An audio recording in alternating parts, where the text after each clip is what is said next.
We just came out of, I don't know, we haven't seen this time, so we'll call the meeting to order. Roll call.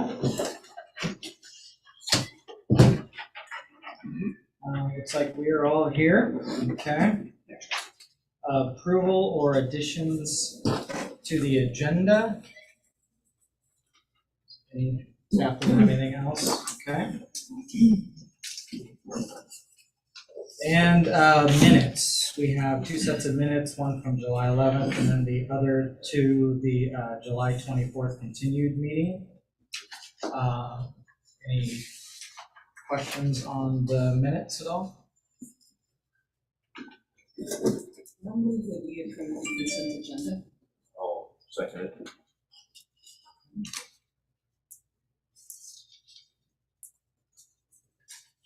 All in favor? All in favor? Aye. Aye. Aye. Any opposed? Okay, public participation. Had a request due to time constraints. Jim Tolt requested to do a brief 3-minute presentation. Am I on? Yeah, and what we'll do for public participation, state your name and address. If you don't want to state your whole address, just the general location. Yeah, sure. Yep. Okay, Jim Tolt speaking. I live on Crestview Drive here in Newburgh. And I'm here to talk about Ouyang Park. And before anybody groans, the word BRIDGES is nowhere in my comments. No, I'm here to ask CPRD to consider prioritizing 3 things for the park that I believe will improve the accessibility and increase the park's utilization. I know that every one of these has been discussed before. My bringing them up is not meant as a criticism in any way. Ouyang is a wonderful park that has evolved and will continue to evolve, and I understand that evolution takes time. I'm here to ask you to please consider putting these items on that evolutionary schedule and maybe even on a fast track. And those would be public restrooms to replace the chemical toilets, graded and paved parking area, and a family picnic area in the grove south of the skateboard park. The existing picnic area is at the skateboard arena, and it's usually occupied by skateboarders discussing their aerial prowess on their transitions. Many family groups tend to want a sort of a different setting. A half dozen picnic tables in the grove area, maybe straddling out onto what I consider the grassy steps, would be attractive to family visitors. And the gravel parking area, that can become a quagmire during the rainy season, and it's always an ankle-turning wheelchair challenge. A graded, paved parking lot would be a fantastic improvement at that location, and it would be an improvement helpful to everybody through all the seasons. I'm a frequent visitor to Ouyang, and I have met a lot of interesting people there. The need for restrooms has been voiced to me many times, and it can be best exemplified by my experience last week. I go to the Park Perch Creek area. Last week, I run into a group of 12 children and 3 adults on a day camp outing. They're at the creek, splashing around, and I heard all about the frog, the snake, the painted rocks, the crawdads, and also Star Wars lightsabers and Legos. But a couple of kids stated they needed to use the bathroom, which of course led to an outpouring of calls for the bathroom, which then started a discussion among the adults about how that should be handled. They were literally worried about youngsters falling into chemical toilets. It was 90 degrees that day, and they knew those toilets would be like the surface of Venus, i.e. 140 degrees of the atmosphere of bubbling ammonia. And they actually were concerned about taking these little kids on like 2 and 3 years old up there to the chemical toilets. I guess they worked it out because later I saw the group sitting on the ground in the grove having snacks. That was their chosen spot, and it looked good to me, and that's why I suggested it as a future place for some picnic tables. Young is a beautiful community resource, and I believe that restrooms, paid parking, and a family picnic area would improve the accessibility for all ages and increase Young's value and utilization for our community. And that's it. Did I make 3 minutes? Thank you, just over, but very close. All right, thanks. I appreciate you listening to me. Yeah. And And I have one comment to the, has nothing to do with it. It's, in the winter, there's a lot of ground seep there, water and so forth. Considering evaluating putting field tile, like agricultural field tile, to take the water off of there, dry out the surface, and allow people to use the park year round.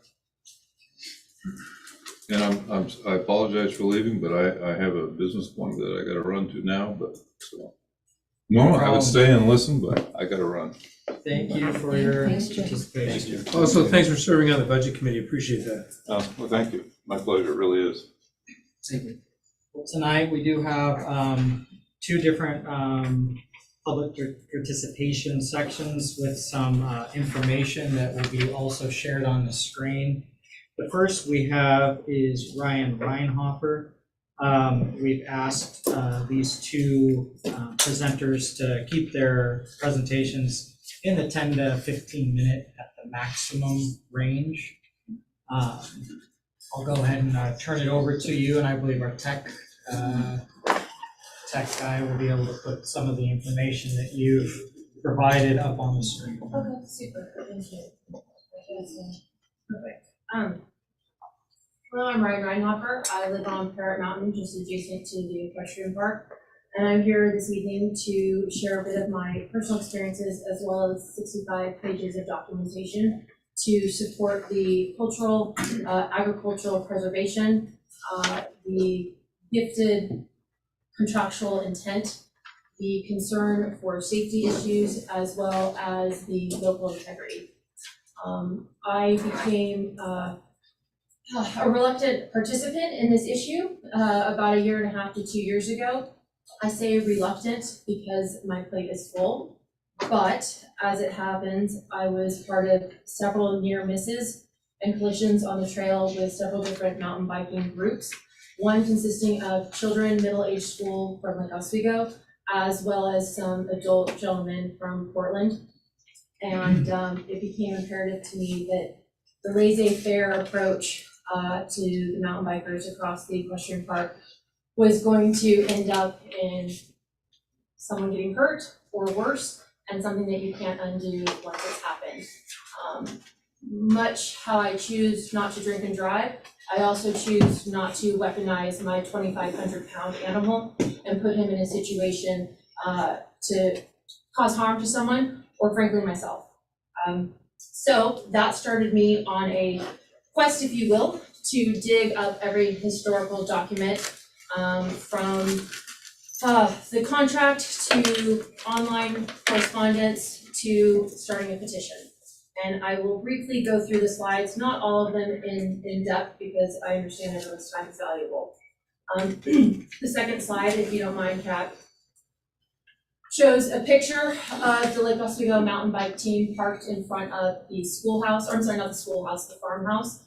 And I feel that this picture exemplifies, I'm not talking 1 or 2 or 3 or 4, I'm talking 30, 40, 50 children. And this is just the one group. And like I said, the school ages, they aren't fully developed, they don't have equestrian experience, and the trails were not meant to be for cyclists, they were meant for equestrians. You can go to the next slide. I visit the park on a daily basis, both hiking and riding. I don't know why the second slide isn't showing up. That's actually a video that I think is very imperative to showcase the stream of children riding down. Maybe that's something someone can work on. I don't know, I don't have technical ability, but that was during one of their practices where 10, 20, 30 children were racing down the side of the path. I don't know if that path was there originally. To my knowledge, hiking there, it wasn't, but I don't have steadfast proof. I do have steadfast proof of the inclusion of barricades. Pardon? I was letting her Pardon? know I'm not controlling that. He just has to part. press play, whoever's Or controlling IT the person's presentation. remote. Oh, not okay. in this room, but he can hear us, Okay, so. so yeah, if you can press play, whomever you are, that'd be super. But the barricade, for gaining speed and difficulty, thank you, that'd be awesome.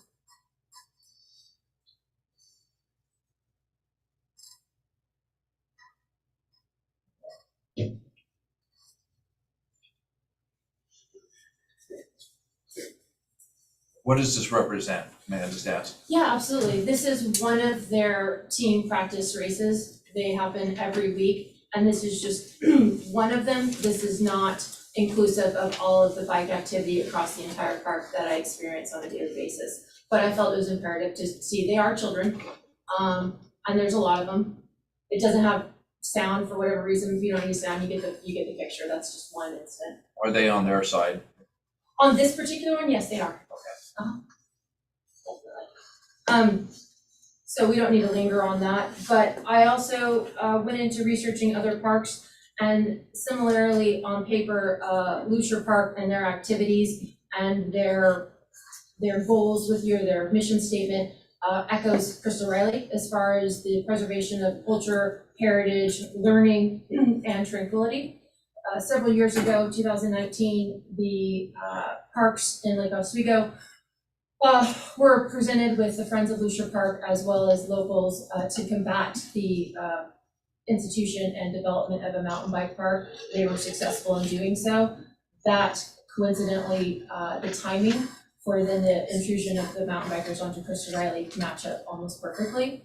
I spoke with two of the representatives of the Lake Oswego Park Department as well as the Friends of Lucier Park to ask them their experience on that and why they felt that it wasn't the place and it didn't fit the mission statement for their park, and their locals didn't want it for the added, well, I guess the thrill and the speed were his words, and now they defer them to a different park. And to answer your question, if it was on this side or that side, splitting of the park isn't working. It's not. I'm not there every single day. It's not working. I don't know who else is out there on the board every single day, but I am. They're there every single day. And the biggest point I think throughout is these trails were not designed or intended for mountain bikes. They were intended for horses and hikers. And I'd also like to reference the recent 2022 Mount Hood Ski Bowl mountain biker accident that just occurred. Those two were not designed originally for mountain bikers. And an adult, sad to say, an adult was racing on those and ended up paralyzed from the waist down, which ended in an $11 million lawsuit against Ski Bowl, and now they're closed for everyone. And the link is all provided right there in the documentation, so if anyone wants to check it out. Moving on, actually supplemental. I went through combing the internet and researching the natural wildlife habitat, the disruption, and the trail impact. How does that play into hikers, equestrian, mountain bikers, or just plain cyclists? And again, it's highlighted here and everyone can look at it, but I'll just read a little excerpt. From 2020, we found that recreational activity is displacing wildlife, and mountain bikers are doing it more than hikers and horseback riders, says Cole Burton, the lead researcher on the study. In fact, cyclists disturb wildlife on par with dirt bikes and ATVs. This wasn't meant to be a dirt bike, ATV, mountain bike. It was meant and intended, and the history will prove it's for educational, agricultural, preservation, and equestrians. The next slide shows some of the, thank you, verification that is indeed the Lake Oswego non-local mountain bike team, right off of their Facebook page in front of the farmhouse, as well as two pictures, because I didn't want to inundate anyone with 15 slides of pictures of mountain bike tracks on the west side, clearly the west side. And that was just taken within the last 2 weeks. Splitting it isn't working. The next slide is a continuation of that, because everyone knows it hasn't rained in a long time. That's wet. It's not working. All seasons, not just when they're racing or scheduled to race, it's all seasons. And that too is on the west side. The next slide again is a video, which I think showcases what I'm talking about, if you can hit play, about the local group and gathering to the upper right, and how many children are present, and the noise and the chaos and the things that, well, disturb wildlife and hikers and horses. Well, maybe you can't hear us, but I promise you, it's a lot of kids. And that showcases what it's like when they're having their practices. Let's just go to the next slide, time is of the essence. So this is another little online diligence that I've done. Out of Multnomah, Clackamas, Washington, and Yamhill counties, through one website, there's 210 trails available for mountain bikers to use. Out of the same counties, horses, there's 12. I think that speaks volumes to the mountain bikers have other options available to utilize. We do not, especially when the park was intended and gifted for equestrian. The next slide just goes to speaking on the east side specifically. Thank you. So the east side was recently split, although that's not holding true, for utilization of the gentle topography. It's a lot wider, it's a lot open, it's softer, there's no big, huge switchbacks, and that's excellent for young riders, young children, older horses, green horses, and now that asset has been lost out of fear of accidents. And to me, that's a really sad thing to lose a safe alternative. Additionally, that side historically has been used for art in the woods, festival walks, heritage learning, and bringing a vital component to honor Crystal's wishes. I also, on the right-hand side, uploaded a flyer, if you will, of the sheriff and the mountain posse that held regularly poker rides all across the entire park, as well as a letter excerpt from 2019 encouraging CPRD to uphold and vitalize the east side, activities for the heritage for the Native Americans, and the other cultural activities that were going on during her presence. Oh, next one. Again, this is just a reiteration, and I don't need to go over every single bullet point. I think the most important ones are from the CPRD 2019 Advisory Board. They themselves put together recommendations similar to MacIver Park, Prairiedale, Bolander, and utilizing the park for its natural abilities to aid and grow the equestrian community. And I might add, all of these are revenue incoming instances versus free Lake Oswego and bike people coming to ride. These are all a fee for the park, a fee for clinics, a fee for using obstacles, which I think should be taken into account, as well as, you know, the Civil War enactment and the sheriff posse through 2005 and 2015, which I all think we can agree having more law enforcement presence isn't a bad thing, as well as local vendors such as Wilco and Wrangler. The next slide is just some pictures of those type of events, the OSET kids riding and a clinician teaching and being able to learn in the park with the horses. The last page here, or next to last page, sorry, and I don't need to go over every single one of them. This is part of the 65-page document that I uploaded. Just hold on one second. Just a quick clarification for people what OSET stands for. Oh, Oregon High School Equestrian Team. Right, so these are high school kids. Thank you. So lists through 2007 through 2023. Again, this is all in your packet, and I think it speaks volumes as the documentation from when the park transferred, as well as Crystal Riley's scholarship fund for the locals for Newburgh and St. Paul with an agricultural focus. The last one here, I will circle back down to at the last end of the slide, because I think it's very poignant. But that's a plea rather, to the board from Crystal Riley's. The next slide is the petition I started a month ago. Those numbers are incorrect. That was when I emailed it to you last week, Kat. Those numbers, I'm proud to say, are darn near close to 1,000. There are 849 as of today, which again, I think speaks volumes and shows the support for keeping it equestrian by our locals versus cyclists. The next slide, again, I think is very valuable. Kat, I'm not picking on you, but this was on the World Wide Web, and it's quote for you in 2014. This generous donation from the foundation will become a valuable legacy for our community, said CPRD Public Information Coordinator Kat Richter. Not only will the equestrian community return to the trails it has previously enjoyed,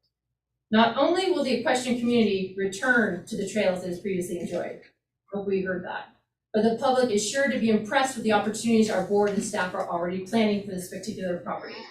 Bob and Crystal Riley Park will be a scenic nature park with trails, including equestrian trails. These trails will be part of the Chehalem Heritage Trails. The new park could be open as early as July. Some of the property will continue to be leased for farming, and discussion is underway for a potential historical museum piece to preserve the history of Parrot Mountain and the farming heritage of the land. The property also contains potential rental facilities for special events such as weddings, business venues, retreats. To me, this speaks volumes to knowing what the intent was.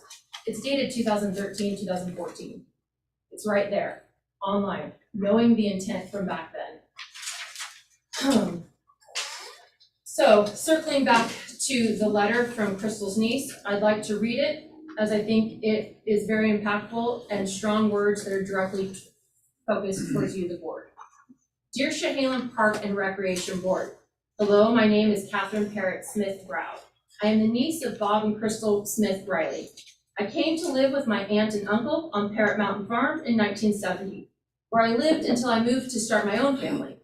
My family's farm was a magical place to grow up. The memories I have are a big part of the woman I am today. One of the fondest memories I have is riding my horse on the trails that my uncle Bob made for me and other equestrian riders that lived in the neighborhood. Back then, we rode from dawn to dusk and spent summer nights camping out on the trails. When Crystal passed, we wanted to do something special with the trails and formally created the Crystal Dawn Smith Riley Equestrian Trails along with the foundation.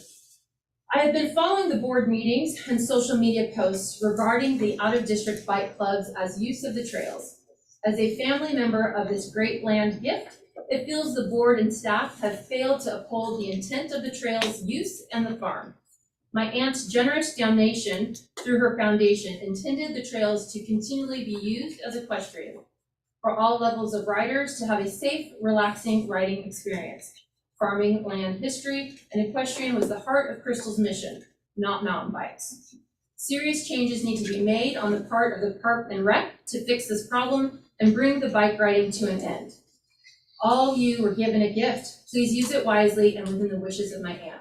Sincerely, Catherine Parrott Smith Brow. The last slide I have is I just wanted to state for the record, this isn't a me against you or bikes against horses. It isn't a matter of that. I think everyone should use and be able to enjoy the beauty that the park has, and everyone should be able to enjoy their hobby to the best of their ability. But rather, it's knowing what the park was historically known for and the grantor intended. And the park should absolutely be open to all. That should not, nor be misconstrued as open to all activities. I can't ride my horse with a BMX bike. I can't ride my horse down the new bike lane across the highway. As such, the mountain bikers shouldn't be able to use the equestrian park for their bikes. And in today's world of the rapidly disappearing agricultural and equine activities, and I would hope that the park stands up against the sprawl and the loss of a beautiful resource. And I hope that after reviewing, you can see that the evidence is overwhelming to cease all the mountain bike activities across the park. Thank you so much.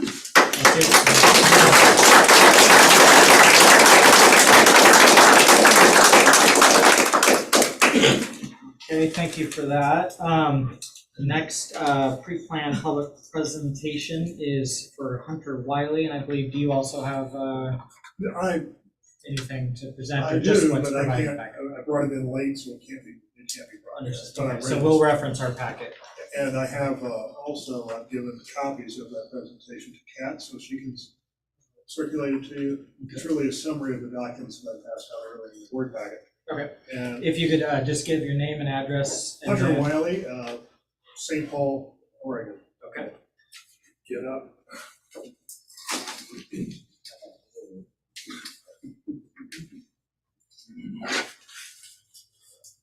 Here, first of all, thank you all for attending tonight. Here to talk about pickleball and how it affects this community and how a fee-for-use service can really positively affect the community both financially and also CPRD specifically. One of the things that has to be understood about this sport, two things. It's easy to play and it's social. That has contributed a growth of 111% over the last year. 4.8 million now to 8.9 million. That is significant. Pacific Northwest, California, Oregon, Washington has grown from 780,000 to 1.5 million. We see it at Jacob Park. I don't know if you're aware of it, but Jacob Park is the largest public facility for pickleball in the Portland metropolitan area. We have 12 courts. They've shared with the tennis courts, and there's 12 marked out courts. We traditionally play on 8 to 10 of those courts every day. We leave one open for tennis, should they show up, we don't want to run the tennis players off, because they're out there to have fun. But one of the things that we've looked at is expanding this and addressing the market opportunity for this growth. Across the US, and as a piece of background information, while those had tremendous growth in users, the court growth was only 14.7%. Well, guess what? You gotta go someplace to play. Our strategy is to assist the economy here, assist the park district, and generate income for the parks district, significant amounts of income, well over $1 million a year, well over $1 million. Pay off this facility, address all the operating costs. So this is a fee-for-use facility. And I've modeled it, and that's one of the things that was in this presentation. That by my own fault, I didn't get here early. The return on investment of this facility varied on its cost from 4.2 million to 5.2 million. Yeah, get the exact cost. The first modeling I did a little over a year ago, about 4.2 million, as far as construction costs and everything else. They range between 1.99 years and 3.4 years, which means if we've got a $5.2 million facility, this thing's dropping well close to $2 million a year back into the cash coffers. This includes operating expenses, 4 full-time employees, $120,000 a year in maintenance, retention, and depreciation, real cash, all the utilities, water, and so forth. It's not a heated facility. This is I don't have a picture of it here, but if you all know what George Fox's facility looks like, it's similar to that, but bigger. There's 2 of them. Each one will hold 12 courts, actually 13 courts. To add, I've upped the courts from 24 to 26 to add handicap and disabled courts. They're available for grants and so forth, although we do not need any grants. To address one of the most critical times of the year to play pickleball is in the summer, because in the winter when it's raining and windy and so forth, you can't really play on the courts. We do here, we clean them off every day and play as much as we can. Just the local club has grown from 41 members to over 107. They're primarily seniors. And that's one of the things I'm talking to Julie is that we try to get a senior sport organized here. It's tough. Well, we've done it, okay, and we're totally self-funded. Okay, we buy the nets, we buy the equipment, we buy the balls. It's paid for by the membership. Other major clubs. Oh no, here's a picture. This would look like. You can't see it, but it would look like this. This is what the inside of one of these looks like. They're a tenant facility. There's another style we can look at, but anyway, this is a tenant facility. It's like George Fox's. It's not heated. It has lighting in it. Okay. One of the reasons we didn't want to enclose it because when COVID came around the last time, gym got shut down. That's what we play in the winter on those 3 courts. We don't want that to happen. So it's an open air facility. So it's got a low economic impact because we're only lighting it and supplying water and sewage to it.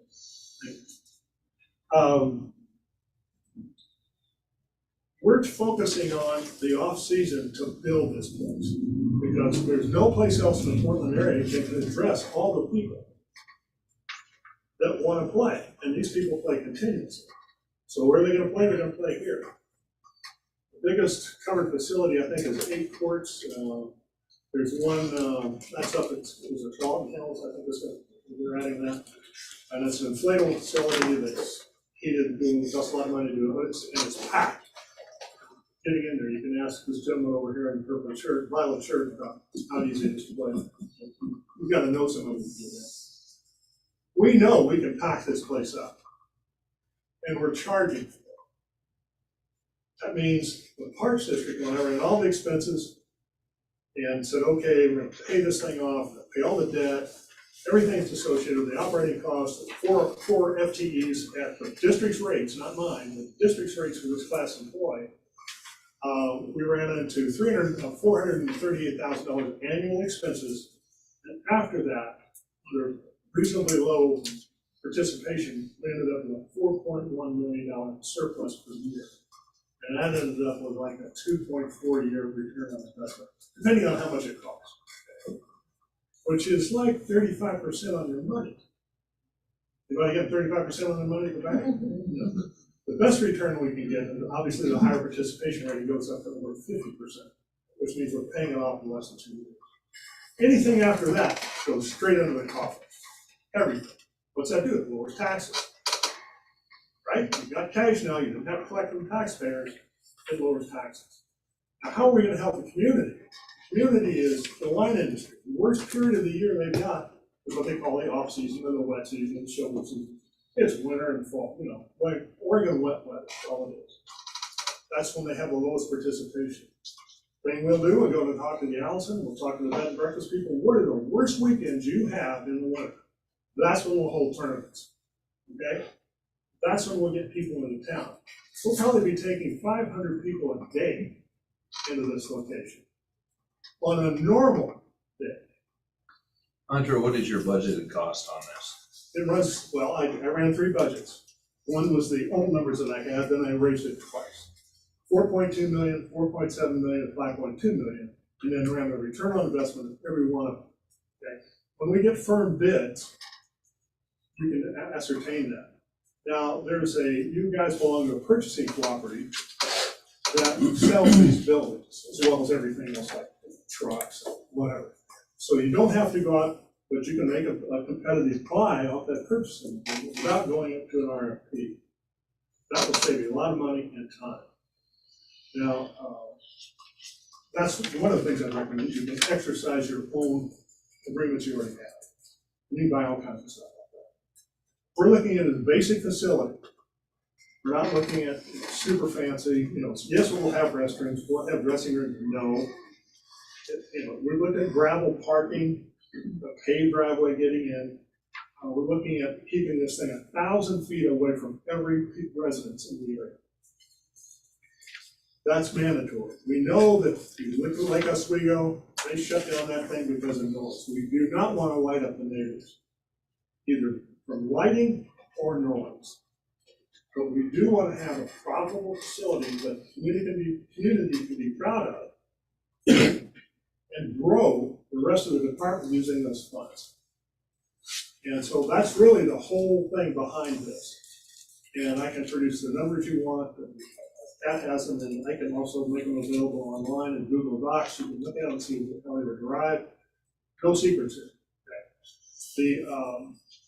One of the things that I did, and I've been working on this thing for well over 2 years, is research how other people have done it, what they're going to do in the future. There's an executive down in Texas. He opened up a pickleball facility in Griffin Springs. I visited that. I talked to his staff to figure out what to do and what not to do. This guy's a billionaire, okay? And he built a place called Greenland. He's talking about building multiple 24-court facilities all through the South. And they're covered. Why do they want them covered? This he started the Major League Pickleball, and he just joined with Professional Pickleball Association These are the professionals who go out and they're competing for serious prize money, $50,000, $100,000, and so forth. One of the things that if you want to have tournaments, you don't want them rained out. Because if they're rained out, you got to refund a lot of money, and there's a lot of mad people who flew there and can't do anything without getting their money back. To give you an idea how big that is in just Oregon, if you look at the Parks and Recreation District in Bend, their place is called Pine Nursery, and I think 18 courts, or 16 or 18 courts. Last year they held a 5-day, 950 contestant contest there, and they were from all over the U.S. That is the goal of Travel Oregon, is bringing in the outside people to spend money here. 950 people, 5 days, in Bend brought in a boatload of money. That was but they had to do it in the summer. They can't do it in the winter because it's snowing and everything else. We're attacking a market that's deserted. That's what we want to do, take advantage of Oregon's wonderful winter weather. Make sure that we can get people here, because they got no place else to play. That's it. Demand is there. We don't have to invent this. It's already there. There's thousands of people in this area that are going to be here, and they're going to be spending money. And the amount of money that we can get for the district, basically every year, is between 1.4 and 2.4 million dollars. And that's not an 100% investment. So that's what I'm here for, is to basically let the community know what the opportunity here is. That money flows to the CPRD. It's not going into private pocket. So if you took 1.4 or 2.4, it's like a grant you get every year, and you don't have to apply for it. Those are fun to apply for, right, Julie? You love those. I know. I've done 2 grants for these guys, didn't get either one, but it's a lot of work. So this is cash flow. Okay? It's not dreamed up. Customers are there. It's too late to play any place else. You got a covered facility, this and that, 15 hours a day, 7 days a week. I have one question. Sure. So, the average citizen in our park district, Newburgh, Dundee, and part of Yamaha County, would have to pay to use this facility, whereas right now, we have pickleball, we do tennis courts, and they don't pay. So So how do you address that, okay? Pine Nursery, learn from experience, they have reserve time for paying customers, and then they have reserve time for non-paying customers. For example, district people. And they have big blocks of regularly scheduled time. And they give up so much of the resource for the people on a non-paying basis.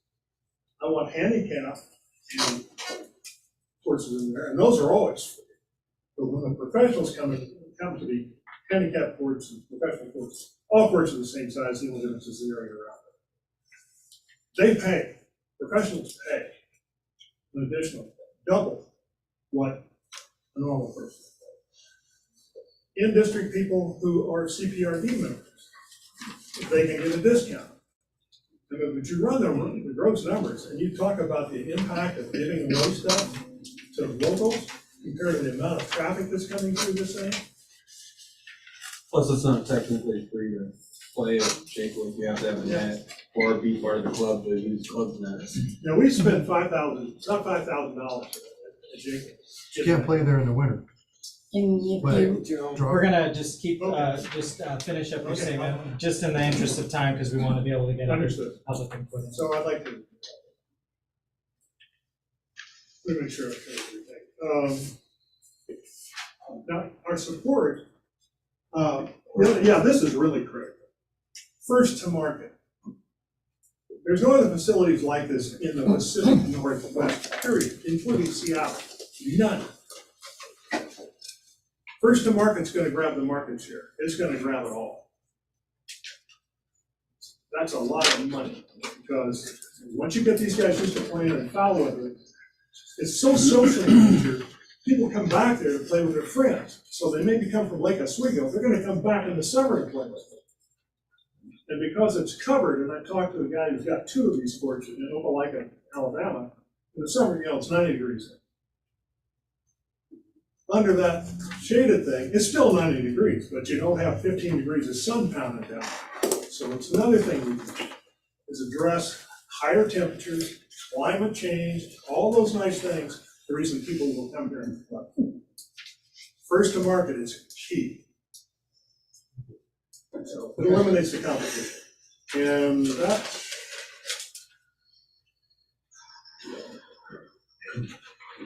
Let's see, I think that's enough.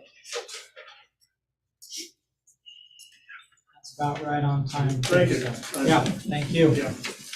Okay, that concludes the pre-planned.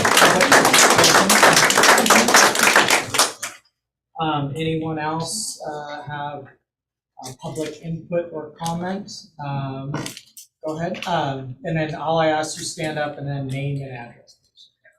Stand up right here. Yes. My name is Cheryl Greiner, and I live at 1115 Pennington South. I've lived in Newburgh since 1987, and I would like to share my personal impact that pickleball has brought to me. I grew up before Title IX, and although I had a few sports opportunities, it was clear women's sports did not receive attention, equipment, coaching, or priority that the men's sports received. I never really had the opportunity to compete in that arena. Fast forward 50 years. I have attended clinics, taken private lessons, pushed myself to improve. I've participated in and been successful in numerous tournaments. I have joined multiple clubs in the area, and I seek out play when I visit other cities. I started playing pickleball with a few friends in the gym. I was going through a personal tragedy, and these friends were offering me an opportunity to turn that tragedy into growth. I was able to take out my aggression by hitting a wiffle ball with a paddle, and I found it fun and empowering. I found the group that eventually became Newburgh Pickleball Club, and I began to learn the finer points of the game. The positive effects of the game are numerous. Besides the physical improvements include, but not limited to, improved cardiovascular, muscle development, eye-hand coordination, cognitive improvements, improved mobility and balance. There are social and emotional benefits, as well as a sense of belonging. I have met more people playing pickleball than in any other area in my life. I've gained a confidence that is enabling me to speak to you tonight. Although people think of pickleball as a game for seniors, it is not limited to that population. It is multi-generational. I am able to play with my 35-year-old very athletic son and have him walk off the court saying, "I just got schooled by mom." It's a sport where women can play with and against men and be successful. Our senior community needs a place to play pickleball year-round. Our community needs a place to play pickleball year-round. We have been working on this project for over 2 years, and there is still nothing in the CPRD budget to move this project forward. This is a great frustration. I recommend we move forward with this project to build a covered, lit courts that will showcase our community and give a thriving population, a growing population, a place to thrive. Thank you all for your service to the community, and thank you for listening to me. Thank you.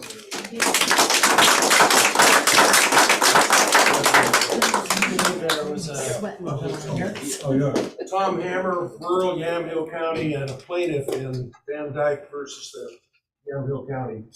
I'm talking about the history of the Yamhill West Sider Trail and CPRD's involvement in it. On Monday, you received 2 letters that I submitted to this board.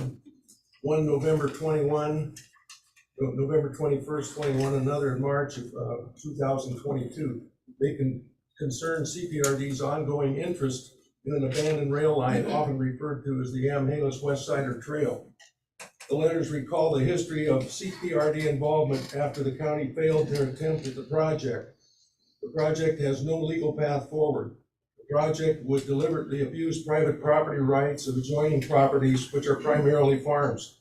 It would adversely affect their revenues and cause economic harm to the entire area as a result.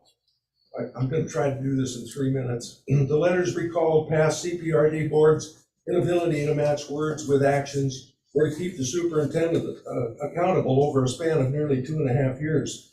Tonight, I ask what those letters asked 2 years ago, that CPRD formally declare no interest in pursuing ownership or operation of the Yamhalis West Sider Trail.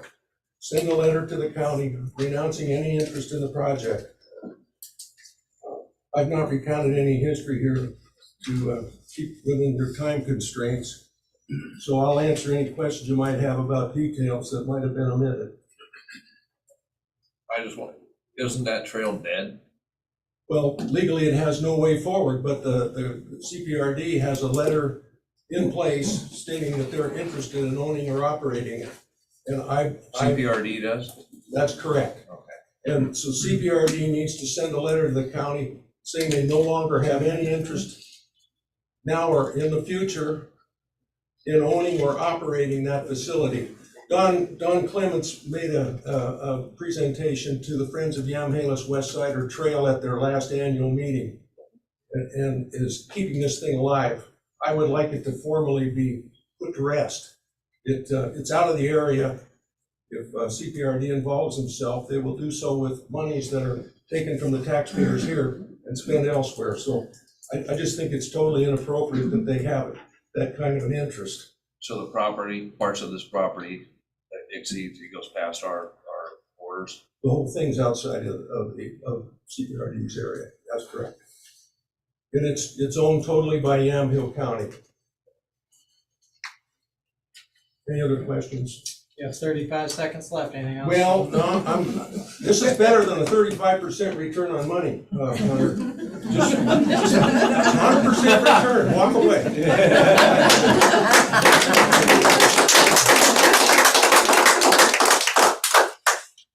Any other public input? Yeah, that gentleman there, name and address, please. Sorry. That's right. I guess, mountain bike at Riley Park. Name and address, please. Oh, sorry, Brian, Melody Lane, here now. Brian Bowman. I guess just wanted to give the board an opportunity if there's any mountain biking questions. Brian's presentation, I can maybe take a shot at answering those. So we'll say last week of practice, it's still all practice.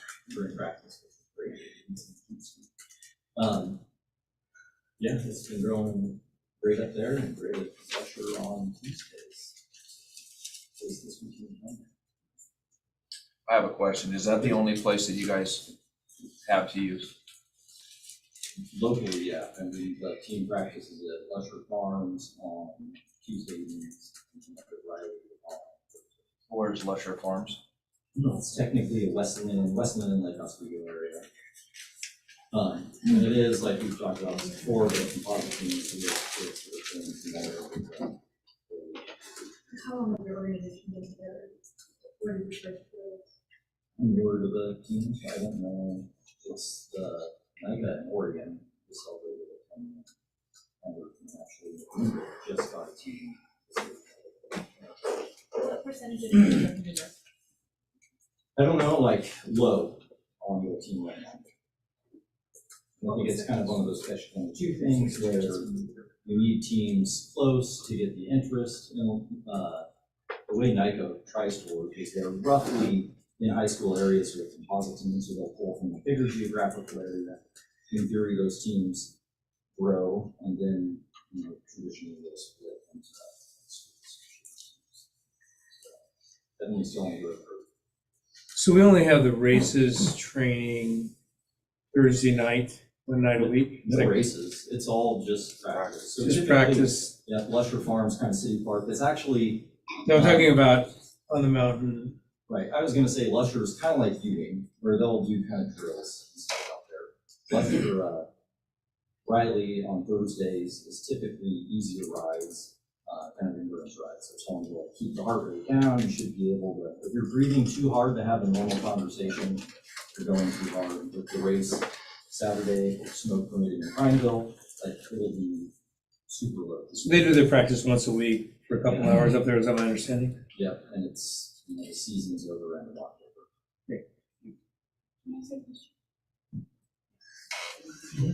Yeah. Rebecca Wallace, Newburgh. Does the riding the bikes on the trails affect the rideability of trails for horses? Does that make sense? I don't know what I'm saying. But Who are we asking? Well, does it affect both groups, I guess? Does it affect the terrain of the trail? I guess, so I saw the picture of the, like, what kind of looked like a tire track. I don't think it is, because we saw like very similar track on the east side. It's weird, like maybe an electric motorcycle, but it's so consistent and goes so long. Like definitely not a bike track. You could come to the east side where there are definitely bikes and try to find that track. And not gonna find it. There are some places where with the volume and having a smaller area to ride this year, if there's some wear and tear on the trail, but, or, you know, it's nothing a little rain won't fix. Okay, we'll go to the next person for public comment. I'm just here to reiterate what Ryan had to say. Name and address, please. I am Lucy Franklin, and I live on Curtin Mountain on Light Hill Road. I am a United States Equestrian Federation steward, as well as an international steward for horses. I've done horses all my life, and when she says horses and bicycles do not mix, truly, they do not mix. So if you're looking for a lawsuit, that would be a good place to start. And it's really serious, because some of these animals are very, very expensive, and they're bringing them so that they can exercise them. They need to be out in the field.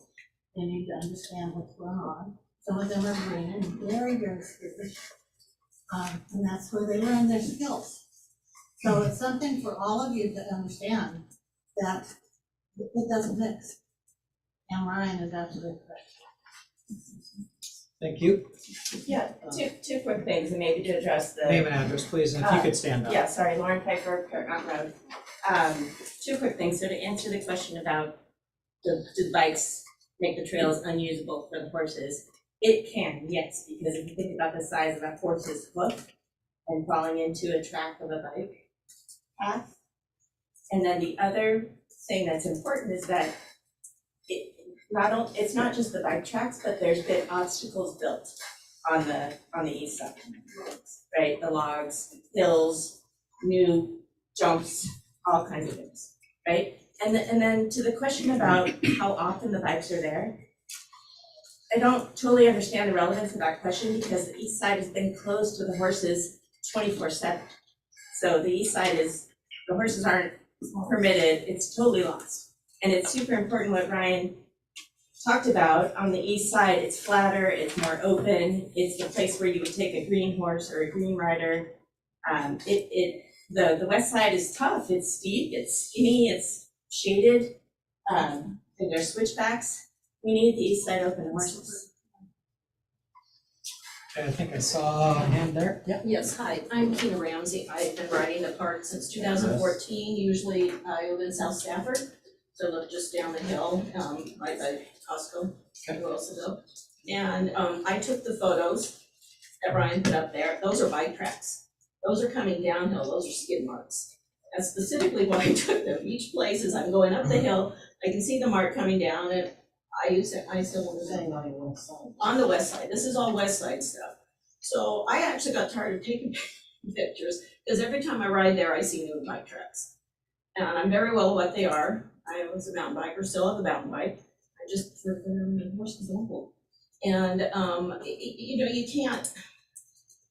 You can argue all you want. That's what they are. That's like doing a footprint, or that's not a horse print. It's not quite right. There's somebody that's going there all the time on the west side. And yes, if you want to see the degradation of trails, go up, go to, which bikes do have access to, is, that they're not talking to you about, is they have Powellview Nature Park right up the Springwater Corridor. There's, I think, 15 miles of trails, 10 to 15 miles of open trails there. They have their own private park called Sandy Ridge, right outside of Sandy. They have 17 miles of trails there that no one else can use. No one. There are no parks within the state of Oregon that only horses can use the trails. None. The only place that you can go where there are not bikes is up into the wilderness right now. And there are no trails that are restricted. You go out to Stub Stewart, all the trails are multi-use trails, although they have a huge section for mountain biking.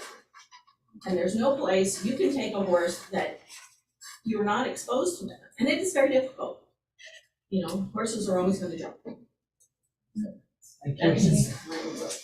Heather Keller, Sherwood,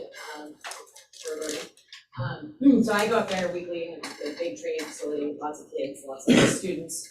Yes, horses can be squeaky, but also like, my question being is, I've ran into a biker at least 5 times in the last month on the west side. How many bikers have ran into horses over on that side? 0. None of us are going over there whatsoever, but it is a constant, and I mean not slow, coming down Mach 10, and he's gone with me. It's scary. I mean, it scares me. Obviously, it's gonna scare my horse. Because they come out of nowhere, they have headphones in, they don't hear us, they can't, you know what I mean? It's just a recipe for disaster. So, you know, we are respecting that side, but we're not getting the respect back. And it's constant. It's not like just 1 or 2. It's every time I'm up there, I'm running into a biker, and one of my kids is gonna get hurt. Horses do need to be exposed to things. I do agree with that, but I think that also it can be done safely. And I feel like the mountain bikers are going Mach 10. So, you know, for that choice. In the back So there? I'm Bridget Dixon, I live on Land Hill Road. Your So name again? I live on Land Hill Road. So this bicycle horse conflict is not just limited to Newburgh. It's a serious problem in England where they have a big riding culture and a big bicycle culture. And in England, they don't get along and they keep separate trails. So the bikes and the horses have different places they go.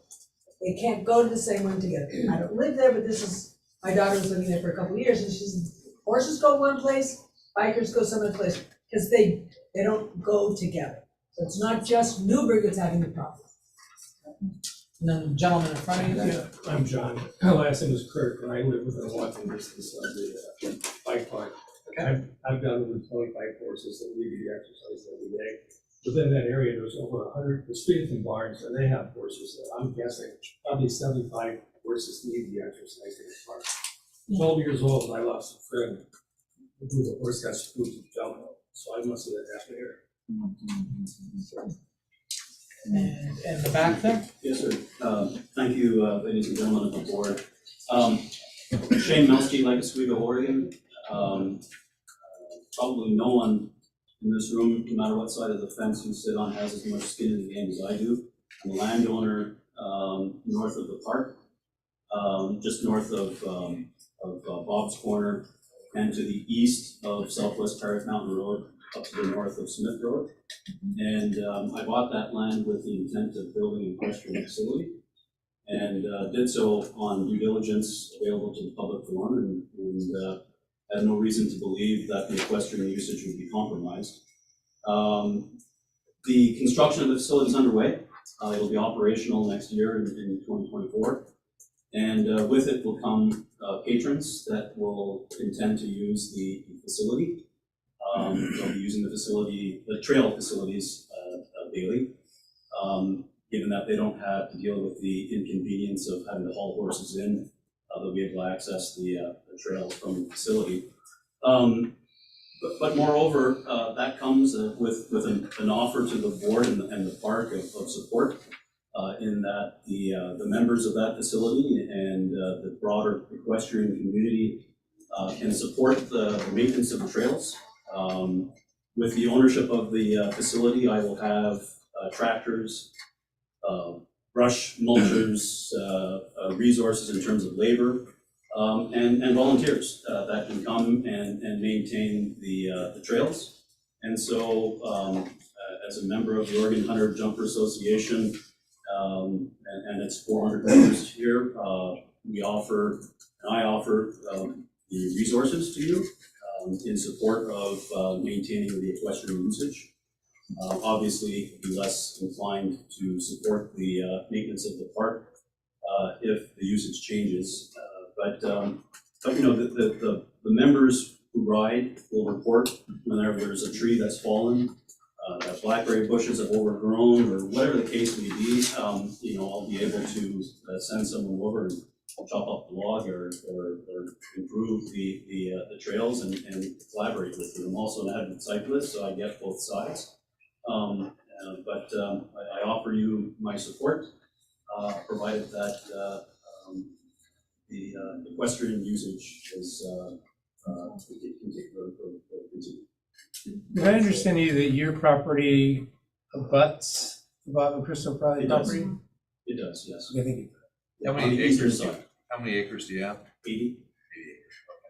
Okay, we're gonna take 2 more public comments in the interest of time, so we can get to our very loaded agenda. You, sir? My name is Norman Powell, and I live in Sherwood. One of the reasons I moved out of the city was to come out here and enjoy. That's one of the first places that I found to ride a horse, because it is so difficult to find places. I loved it so much that I ended up moving here, and now I'm a part of the community. And it was my understanding that, you know, that's exactly what that was. It was a place to go and enjoy your horses. Seems like a lot of people want to come from other places and change what has been a certain way for so long. I'm a veteran, and I brought other veterans up there to ride horses with me. And before we started, to the time we got back off those trails, these people are completely different when they get off the trail. They're out there, they're away, they're in the quiet, they're on their horses, they're away from the city and the noise and the hustle and bustle. And it's hard to explain, but you know, a lot of these people might have PTSD or going through things like that. Horse therapy is a thing. And if that goes away, that's just one less resource for veterans who really need it. And one thing they certainly don't need, and I've seen it, is when they're on a nice trail ride, going slow and forgetting about everything, and a mountain bike comes whipping around the corner, scares the horse, scares the veteran, and it screws up the entire day for everybody. Horses have been around for 54 million years. Pickleball, 20 minutes old. Well, it's not I guess that's all I have to say before.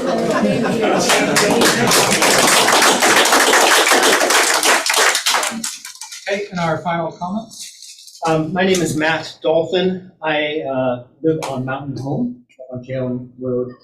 I am a new member of the Oregon Equestrian Trails. I don't speak for that organization, but I will say that I believe their formal stance is for multi-use trails that include bikes, hikers, horses. They let them speak, please. They are very much for promoting equestrian trails. That's what they're supposed to do. No, let's let them speak. Thank you. No crosstalk. So I'm also a member of the Chehalem Heritage Trail Advisory Committee. Again, don't speak for them. I would like to share a little bit of history about our decision to split the park. My understanding from our conversations, we listened to both sides. We split the park mainly because we were hearing from the equestrian users that they were worried about conflicts. So we split and we said parks get 1/3 or bikes get 1/3 of the park, horses get 2/3 of the park. Now, we made those restrictions, we put up signage, we're moving in that direction.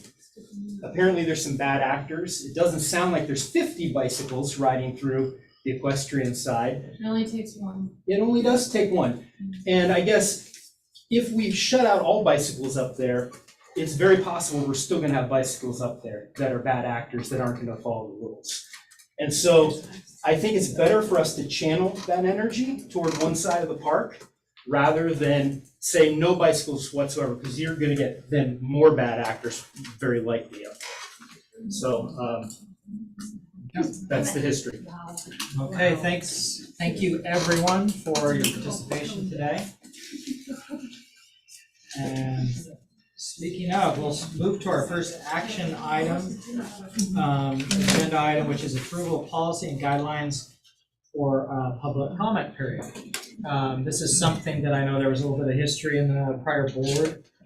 So for that reason, I'll start with Jim, if you'd like to provide a little bit of the background from your discussions that you guys had previously on this subject. Well, you know, I do appreciate everyone being here. In the 38 years I worked for the Park District, usually we had a huge crowd of maybe 3. So this is definitely great to see so much interest in so many things that we do in the Park District.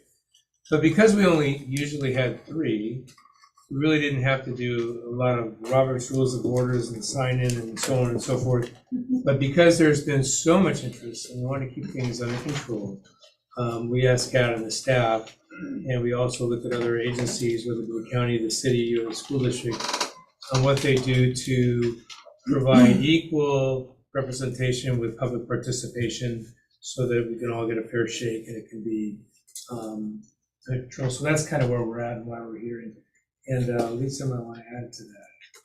Yeah, it's just to make it easier and simpler for everybody to understand that, you know, it's a normal practice in almost every other jurisdiction that you have 3 minutes to have public participation. So we just felt that with the amount of activity and people that are coming, which is awesome, just to make sure that we're not here until midnight, that we go ahead and limit it to the 3 minutes. And there's some other guidelines in there as well. Primarily, the chair is in charge of maintaining order during the meeting and then being able to call on folks. So it just gives him another set of guidelines to go by that make it easier to explain to all of you. And so it's just that it's not everybody questioning what's going on. And then I also read the board rules, and there's a few things that I've been attempting to implement that I want to make sure that everyone sees that, and if we have any discussion about it. One of them is to state your name and address. That's standard practice in virtually all government public meetings, so we know who you are, where you're from, it's part of the record. The 3 minutes is very standard, and I'm totally comfortable with maintaining that. The other piece would be if someone does have a presentation, to present that to staff and the board prior to the meeting. If there's a PDF, a PowerPoint, anything like that, that needs to be given to staff about, I think we're shooting for 1 to 2 weeks before, so that our IT folks have the ability to make sure it's something that can be run during the meeting properly. Obviously, if we have to limit overall public comment period, the general rule was 30 minutes.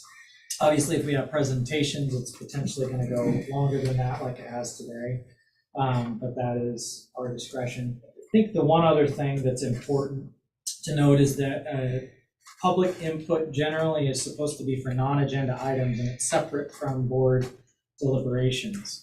So what that means is, in general, not all the time, but in general, public input should be a standalone time for the public to state what they'd like to state. It's not necessarily a time for crosstalk with the board or with each other. So the public input is to be presented to the board.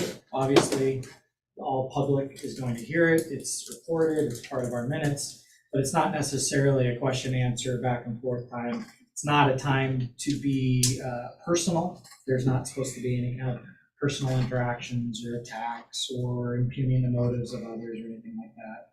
within public input time. So that's what I will strive to accomplish. And I think that's my reading of the board rules. Yeah, I think one of the things we're going to, folks that do want to speak, they will be able to sign in, and then we'll give those sheets to the chair of the board, and then he will basically read off the name and have those people speak. I think that's what's needed. Yeah, I think that's always the plan, and I do think that's a clean way to do it. I don't think it's necessarily a foolproof solution, because sometimes someone will show up after the sign-in sheet's already been circulated, and they may have comment, and I think that that's something that, generally speaking, time allowing, I'd like to allow if possible. Yeah, that's most of what I had. Any other discussion, Gail, Jason? I'm just glad everybody's here and everybody's so interested in CPRD. And occasionally we will ask a question. We may need some clarification as to what your point is. Or, so anyways, but I'm really happy that you're all here.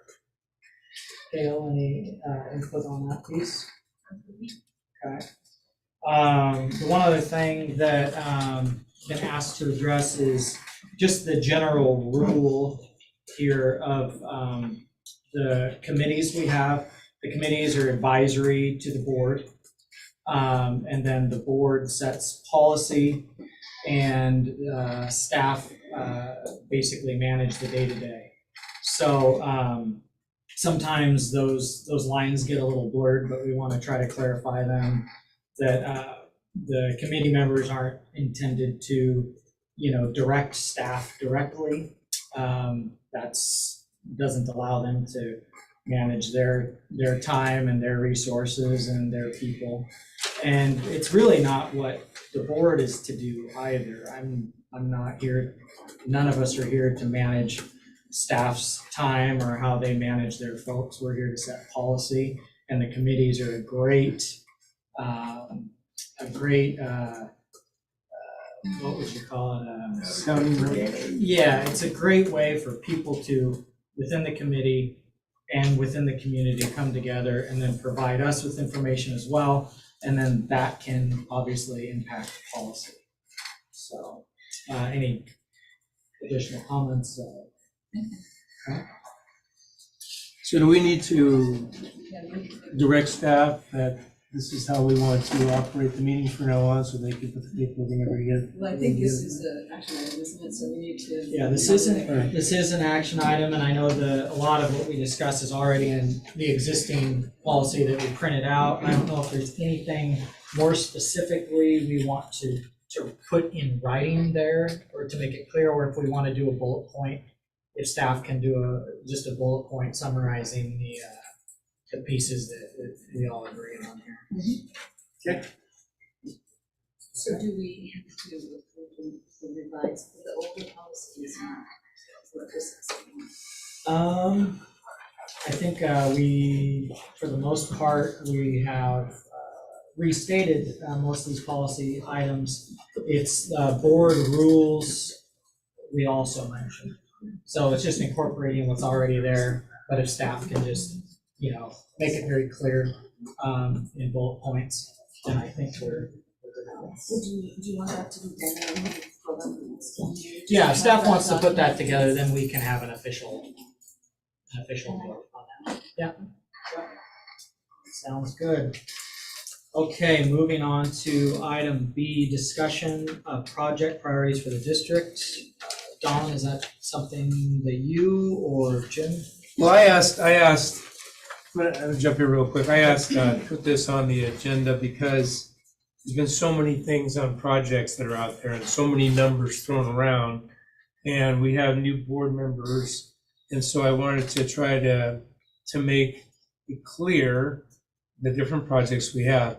In the past, historically, we have had staff meet with board members and discuss projects.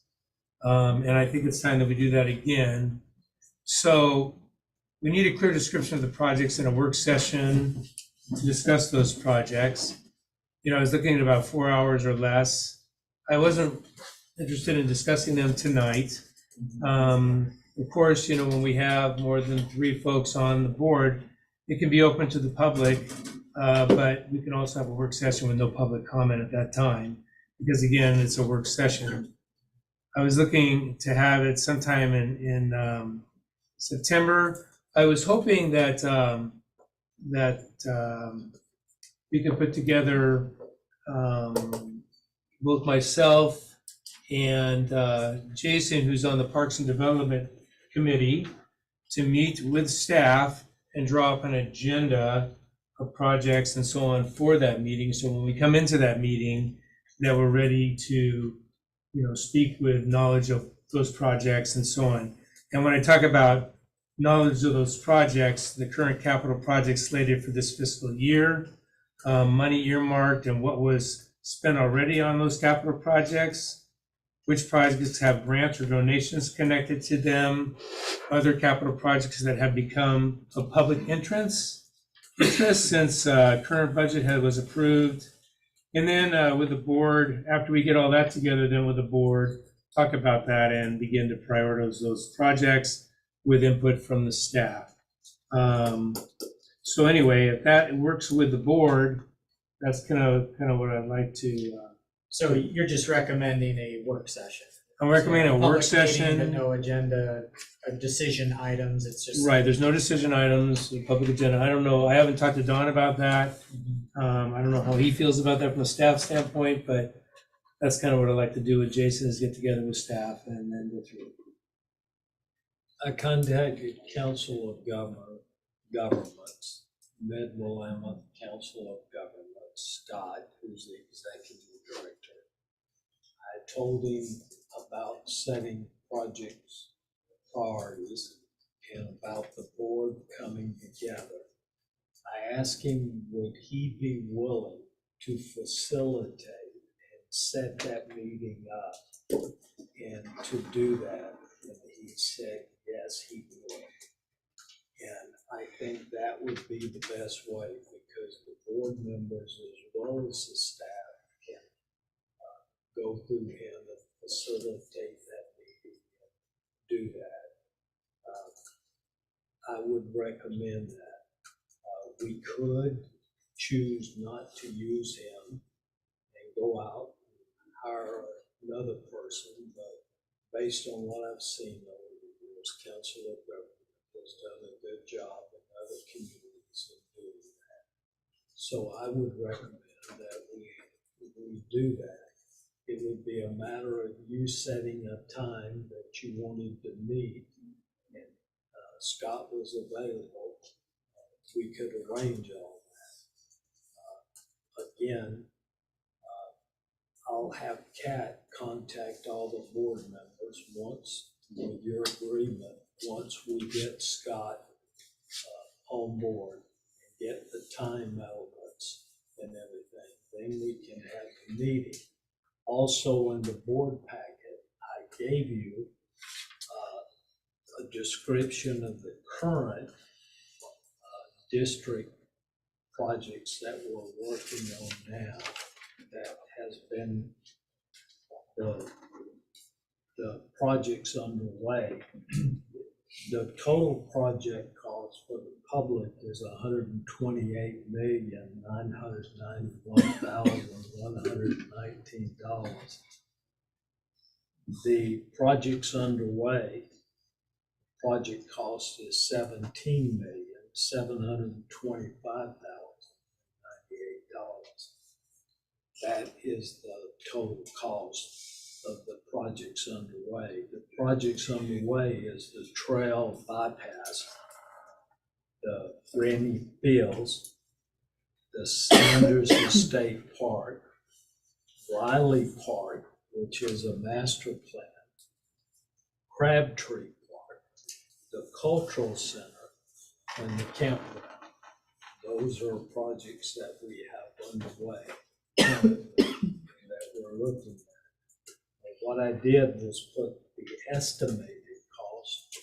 I think Connor was correct in that we can't get the exact cost till you go out for bids, or you know that, but we have a pretty good idea of what the cost would be. So we put that there, and that's what the 17,725,000 is. The interesting thing is like the trail bypass is $2,643,900. Of that, we will only pay, I think it's 800,000. Yeah. Of that total amount on the local. The rest will be with grants and incoming money. Does that include the bridges, Don? Yes. Does include the bridges? Yes. Next time you guys have a stack of this, I'd really like to have one that's printed out that I can actually eyeball. You know? You mean, Yeah. well, it's whatever in it the is you packet. got sitting there in front of you, I didn't get any packet. And I was Okay. working all day today, so if you guys send it today, I didn't have No, time. it's sent a week ago, Jason. Well, It was out of sent town. a week ago, but I send it out a week in advance. But we can also print it If we could have out. it printed out, that'd be Yeah. super. All we need to do, I know Jim always requests a printout copy, and we have it for him. If you need it, we can Thank you. have that too. Okay, so, what I'm hearing is a work session, meeting scheduled if we can, and maybe the first couple weeks of September. Yeah, sometime if- before the next board Before the meeting, next board if meeting, okay. possible. If not, then sometime in October. But we'll have to coordinate it with all of your schedules as well as Scott's schedule. Okay. So And then- we'll jump on that first thing Monday and get that scheduled out. Does, I'm assuming that's what. Yeah, I you didn't were realize he was looking bringing a facilitator in. I just want to make sure that before we facilitate anything, that everyone is very familiar with the projects and so on. So that's real important to me, so no one jumps to conclusions or, it's fine. The next agenda item is discussion of the joint meeting. What I know that several of the board members have talked about meeting with the other government agencies. Many years ago, we formed the Chehalis Future Focus. All the administrators, as well as the city council, as our board, has met over the years in joint ventures by which to look at various community things. We've won several awards from that for Council of Governments as well as the state because we're one of the few areas that do that. We meet every second Tuesday right here in this room. The city managers of City of New Bern, Dundee, Tualatin Valley Fire and Rescue, us, Portland Community College, any government agency, we have joint meetings where we talk about what each one is doing, and we try to do what's in the best interest of the community. That was the intent going way back when. Those meetings are still ongoing. I talked to Scott about maybe bringing those agencies together again in a joint meeting to discuss only our priorities after we set them with our deal and talk about park and recreation in the community. He thought that was a good idea and agreed to that. I'm sure in our discussions, other things will come up. They always do. Don, I would really like to have a meeting in which the focus of the meeting is not what CPRD needs, but what the city is planning on doing and the county is planning on doing, so that we can figure out how can we work to help them in their aspirations and their goals. Would you prefer to have the meeting after we meet with them? Sure. How does the rest of the board? Well, what I'm hearing is a work session where we set our priorities and what we're looking at financially, kind of like a 10-year plan for projects. And I am absolutely for that. I think it's a necessity. This board needs that. And then the separate issue would be a secondary meeting with everything from the representatives from the commissioners to the city council of Newburgh, the city council of Dundee, and whoever they want to send. And I think that would be great. I think it's kind of what you're getting at, which is an open discussion. What projects do we have? What projects do they have? How can we actually work together on these things? And how can we strategically plan together? I think a lot of times we're doing our own thing, they're doing their own thing, and we're like, oh, shoot. At some point in all this, if we would have had this ability I to want to talk. point something out. Yeah. I don't think that's totally true. I think sometimes that's the appearance, and it gets that way. But again, we've met every month, once a week. Now, I will say that the county, for whatever reason, has chosen not to send representatives. They have not been for over a year. We constantly call. I know Kat has several times, and we constantly try to get them to attend the meetings, because the meetings are designed to share information and make sure that we're able to head off disagreements or misunderstandings or those type things. That's what the meetings are for. That's what Shetland Future Focus was about. Each governmental agency, including this agency, passed resolutions that said we would cooperate. An example, Brian works with the city staff as well as the city of Dundee. We share equipment. They let us use that. That resolution said no longer would we have to go through this network of organizations, that each agency could share and could do joint purchasing as well to save money. We've done that for the last 10 or 15 years and will continue to do it. I think it pays off. It saves us from duplicating equipment that they have and vice versa, and it saves taxpayers good money. And that's what it should be all about. No one, I've yet to see anyone disagree with that. At times, not everything works perfect. It never does. Don, when's the last time that we had a meeting in which we had city councilors here, or we had the mayor here, or we had somebody from the county here? Has it been a year? It's been, we've had those meetings where we get all together, but it's probably been about 3 years, so. So, It's so probably time I'm just gonna throw an example. But I wanna throw an example out here real quick. So we want to develop this 93 acres out here, okay? And we have got to figure out, if we're going to develop this piece of property, how are we gonna get a road in, all right? Now, the city is also interested in developing property out there, okay?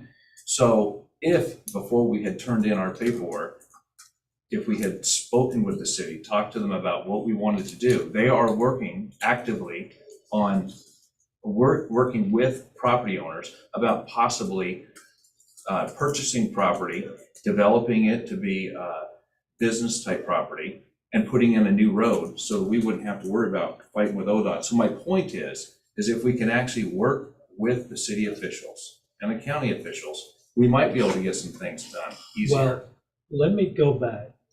UGB, they must expand the UGB. 6 years ago, over 6 years ago, we met with the city, told them about that 90 acres. We talked about developing a road off of Wilsonville Road that would go into that.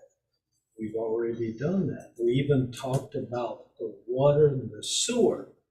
We talked about those avenues. As a matter of fact, that conversation has been going on. What the difficulty is you, the board, changes. City managers change. So does other agencies. all of that information sometimes gets lost or goes away. But fortunately or unfortunately, I've been here for a long time. I don't seem to forget.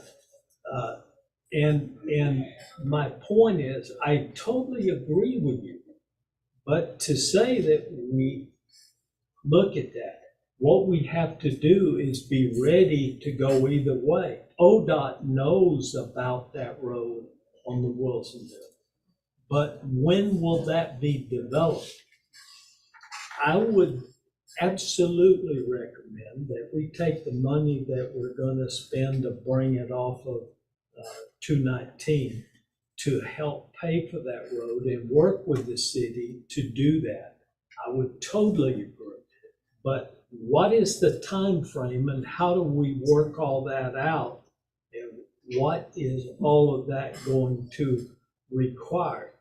We must look at alternatives and know what the cost is one way or the other. That's the fiduciary responsibility that we have. And I totally agree, and I hope you're exactly correct. And I hope it happens. Well, and I think what you have right now works really well with the administrators and the staff.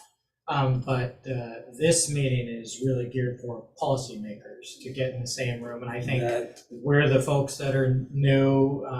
Newburgh has a very new city council. So, changes. Yeah, so I think I really I appreciate this idea, but I want to make sure that we have a consensus. It seemed like we do have consensus on a work session. Is that true? Wait, so the work, there's two different things that we're talking about right now. Two We totally jumped from different one to the meetings, other. yeah, but I want to go back Yeah. to the work session, because I know the three of us talked, but I didn't hear from you guys. I want to make sure we have consensus on scheduling a Oh, work that's session. absolutely. Work session, okay.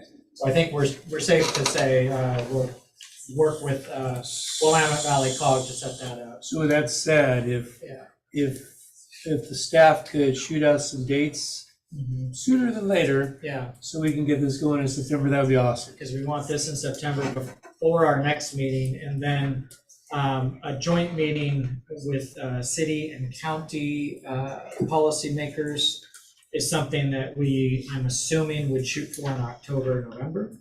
That's correct. Okay. We will talk with Scott and get that confirmed and get all that set up. The only thing I have to say about meeting with all the other boards, which I think is a good idea, that we really have a solid agenda of whatever we're gonna talk about, because everybody's got ideas all over the place. We just don't want it to go And I think sideways, if our work session is will help productive, us. that should help us with that. But so they know what we're going to be doing. Let me also add that there's one thing that we've always tried to do, that is, through the Shalem Future Focus, and I'm big on this, is ask the community what they want. We know what they need, but we don't know what they want. There's a difference in needs and wants. We need to cross those needs and wants and make sure that we don't try to give them a need that they don't want. We're going to fail. We need to understand both. The only way you find that out is by surveys. And the surveys need to be done scientifically so that you get the best results that you can. You can't take a survey, and you should get input from everyone, but it should be done by scientific. They call it a coefficient factor, should be no less than 5, preferably 5 to 8%, so that you can have some type of reliability on the survey. We have surveyed with the city and the county and all of them. We've done several surveys, but unfortunately, due to the turnover in the school district, the city, that we have not done that in a while. At each one of these meetings, I keep preaching, let's go do this again. Let's see. My guess is, if if I had to guess, from the last one, you won't see much change. There will be some change, but not a lot. For instance, the number one priority, probably when we started 30 years ago, was transportation was the number one. Now it's probably going to be jobs, and that would probably be number one. But again, I'm guessing, I don't know. But those are the issues that we need to solve, and in these joint meetings, we need to get down to that bottom. Lisa, you have a comment? Yeah, if we're gonna have our work session in September, I will be out of the state from the 12th through the 21st. So, and that's gonna make it hard for the next meeting, because that's like that Thursday. So we'd have to do it by the 11th, which is only a couple weeks away. So, either that or we have to. That can be done, James. Okay, that's fine, just. And that might be preferable, because we have a later in September meeting, so we want time there. Okay. I just want to say my intent for this is not for us to tell the county and the city what we want to do. I want to hear from the county and the city, and I want to hear what are they dealing with and how can we help them. My whole point of this meeting is to build bridges, okay? Truly. I want to change the culture of how we work with our county and city officials. That is the whole purpose. It's not for us to ask for anything, it's simply to listen to them. And if something comes up where we get asked for something, great. But I really want to know, I want everybody to leave the meeting knowing that we are here to change the culture, we are here to work together. Okay, Gail, any input on the joint meeting? Any thoughts, ideas, is something that you're? I think that they have to carry this institution up, that this is what we're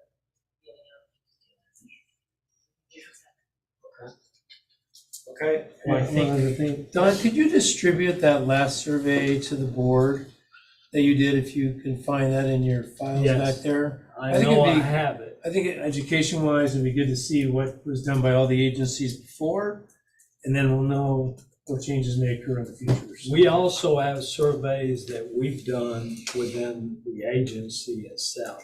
And we put all of those surveys in the master plan. It's an appendix in our master plan so that we keep track of it. I think people forget, I do, but by putting that type stuff together, it keeps it there. Okay. Well, I think we have a clear path forward. Work session is, we can get it scheduled the first week and a half of September, have the Council of Governments do that, and then shoot for a joint meeting October, November. So probably start already working on getting the folks from the city councils and the county on board on that. That'd be great. Okay. Action item D. In the process of getting information regarding who we're contracting with and so forth, found that there is no actual written contract with legal counsel for the district. Based on that, I think it would be prudent for us to send out an RFP to get written contract with legal counsel. We can see who's available, who applies, compare, contrast. Those are my thoughts. Obviously, this is an item we probably all want to discuss. Jim? Yeah, so to put out an RFP, maybe it'd be good to, and I'm not saying I'm against that, but maybe it'd be good to talk to SDA or something and see if they have information on that. I don't know, I'm just throwing that out because to write an RFP, there's certain things in that RFP that has to be spelled out. Some of those folks probably do that, but I may be mistaken. Yeah, that's something. We've already checked with them, Jim, and we'll continue to do that. We not only check with the SDA or the League of Oregon Cities, also has information as well as the Council of Governments. So we will check with all of those, and then there's always the internet. You go on and on and on. Okay, any discussion about, sending out an RFP for official contract for legal services? Well, I think we should have an end date. I think that we should say we want to have this done by a certain time. I don't want this to linger for months and months. Can I ask a question? Sure. What's the issue? I mean, we have legal counsel right now. Is something happened that we should be concerned about, that is a problem? Well, like I said, I think we should have an actual written contract with legal services, so, Yeah, but if that's we send out an different than- RFP, we can get anyone, including our current council, can respond and provide a contract or something official. I think that's important for the district to have. You know, if you're gonna do something like that, then you might wanna, try to look at something more holistic that just says, we're gonna look at contracts that are ongoing contracts at certain periods to see whether or not you wanna continue them, but I mean, I'm not sure I understand why we're gonna go through this whole process unless council is not representing us appropriately. And I haven't heard any complaints, so I'm just kind of wondering why we're gonna be going through this exercise. Just generically, you know what I mean, just I feel like this one is out of the blue.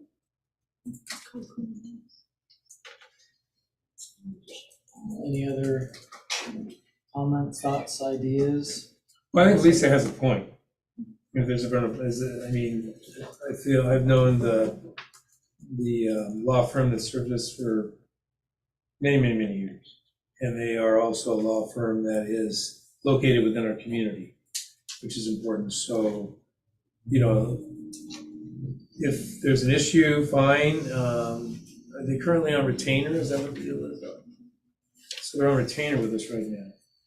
So They actually just bill us as they use us. We don't give them money up front. We quit that years ago. They agreed to that, so we just pay them for their service as they go. So we don't have to do any retainer. Well, I think that if we're gonna discuss this, if we need to discuss any reasons why, this is probably not the correct forum for it. Right here. We probably have, There is no other forum, Jason. surely there is. There's not, this is we are a board, it is a public entity, we have to There's discuss it in there's a work public. sessions as well. those will be open to the public also. No, and there's nothing wrong with that at all. Okay. But this is probably not the correct spot for that. Well, I think it's good policy, good governance to have a contract with legal counsel. I think that's been my experience with cities, my experience with city council. I think it's just best practice. So I think sending an RFP out, it doesn't even necessarily mean we'll change the council. If the current council wants to respond, we'll have options. We can look at the contracts, we can look at the rates, we can look at the terms, and then we can make an educated decision based on that. I think if, we either have to have a bigger conversation, because like I said, I don't know why we're wasting our time on doing this. If we have counsel and they're on a retainer because it's cheaper for the district and they've provided good service, do we want to make this more work and more money for us? I mean, I'm not understanding the purpose of this. If it's to go ahead and look at all the contracts that the district has and put them on a regular schedule, that's one thing, but I feel like you're paying out one contract and I'm not sure I get it, especially since I haven't heard any reason to be picking this particular contract up. Gail, do you have any input on this? Special session, is that what it's called when we discuss things like this? Executive session. Well, but executive session is very specific, it's very seldom that you're gonna be using it because you have a public meeting. And a journalist would be included. Exactly. Crosstalk. Oh. I don't I don't think that an executive session is needed if our desire is simply to send out an RFP to have a contract for legal counsel, because we don't currently have contract. So we have a routine. I think he said that there is no payments being made, no retainer It's not- payments being made, it's simply just, They bill we us. happen to use an attorney, and he bills us when we use him, but there's no official contract, there's no official relationship in writing to that effect. The agreement was early on that the board would not contact the attorney. The attorney would come to a board meeting if requested by the board to do it. Otherwise, the attorney would work with myself and the staff, which they have over the years. As we've had questions or legal concerns, we contacted the attorney and said, what is this? Are we doing it right? Are we doing something wrong? They've always advised us, and then we go there. From time to time, the board has said, we have a concern, get the legal counsel. So they show up at a board meeting. And so basically, it's a verbal agreement that we have That's with the correct. current attorney but nothing contractual. and That's things like correct. that. We're not as large Yeah. as some of the other folks out there, city, county. We're not as large to be able to have and they have full-time employees that are attorneys. So I don't know where we want to go with this, but I sure don't want to spend a lot of taxpayers' money if we don't have to. Yeah, because if you have a contract, they come to every meeting and you're charged to do, listen for 2 hours and have no purpose. No, a contract wouldn't mean to come to every meeting. A contract just means we negotiate the terms of the rates, what the expectations are, termination of contract, the duration. It can be whatever we want, and that's kind of the idea with an RFP is we're requesting services, we're advertising for that, and then we can get options and have choices. Right now, what we're doing is very, very limited, and I don't believe it's necessarily in the best interest of the district not to have a contract with her. It's very standard in municipal governments, cities or special districts. I'll just push back and just, I mean, this firm, it's not just one attorney, there's a firm that's been representing both the city and the CPRD and a lot of other people for a long time, and there's been no issue. So I just, like I say, I mean, if you want a contract with this particular group, fine, but I don't understand why we're having to shake this up. It seems like additional just work and time and money and everything else that is unnecessary. Does an RFP cost money? It's all the time that they. No, we direct the staff to do an RFP. It doesn't cost any money. It's just simply requesting services. I can see both sides. It doesn't really, I put in the packet that you have that the current legal counsel, in my opinion, has done a good job. I talked with colleagues around the state. I asked them about their legal representation. They said the problem is sometimes they'll call, it's a day or two before they get back to them, and sometimes it's even a week, and then it may be even longer before they get an answer.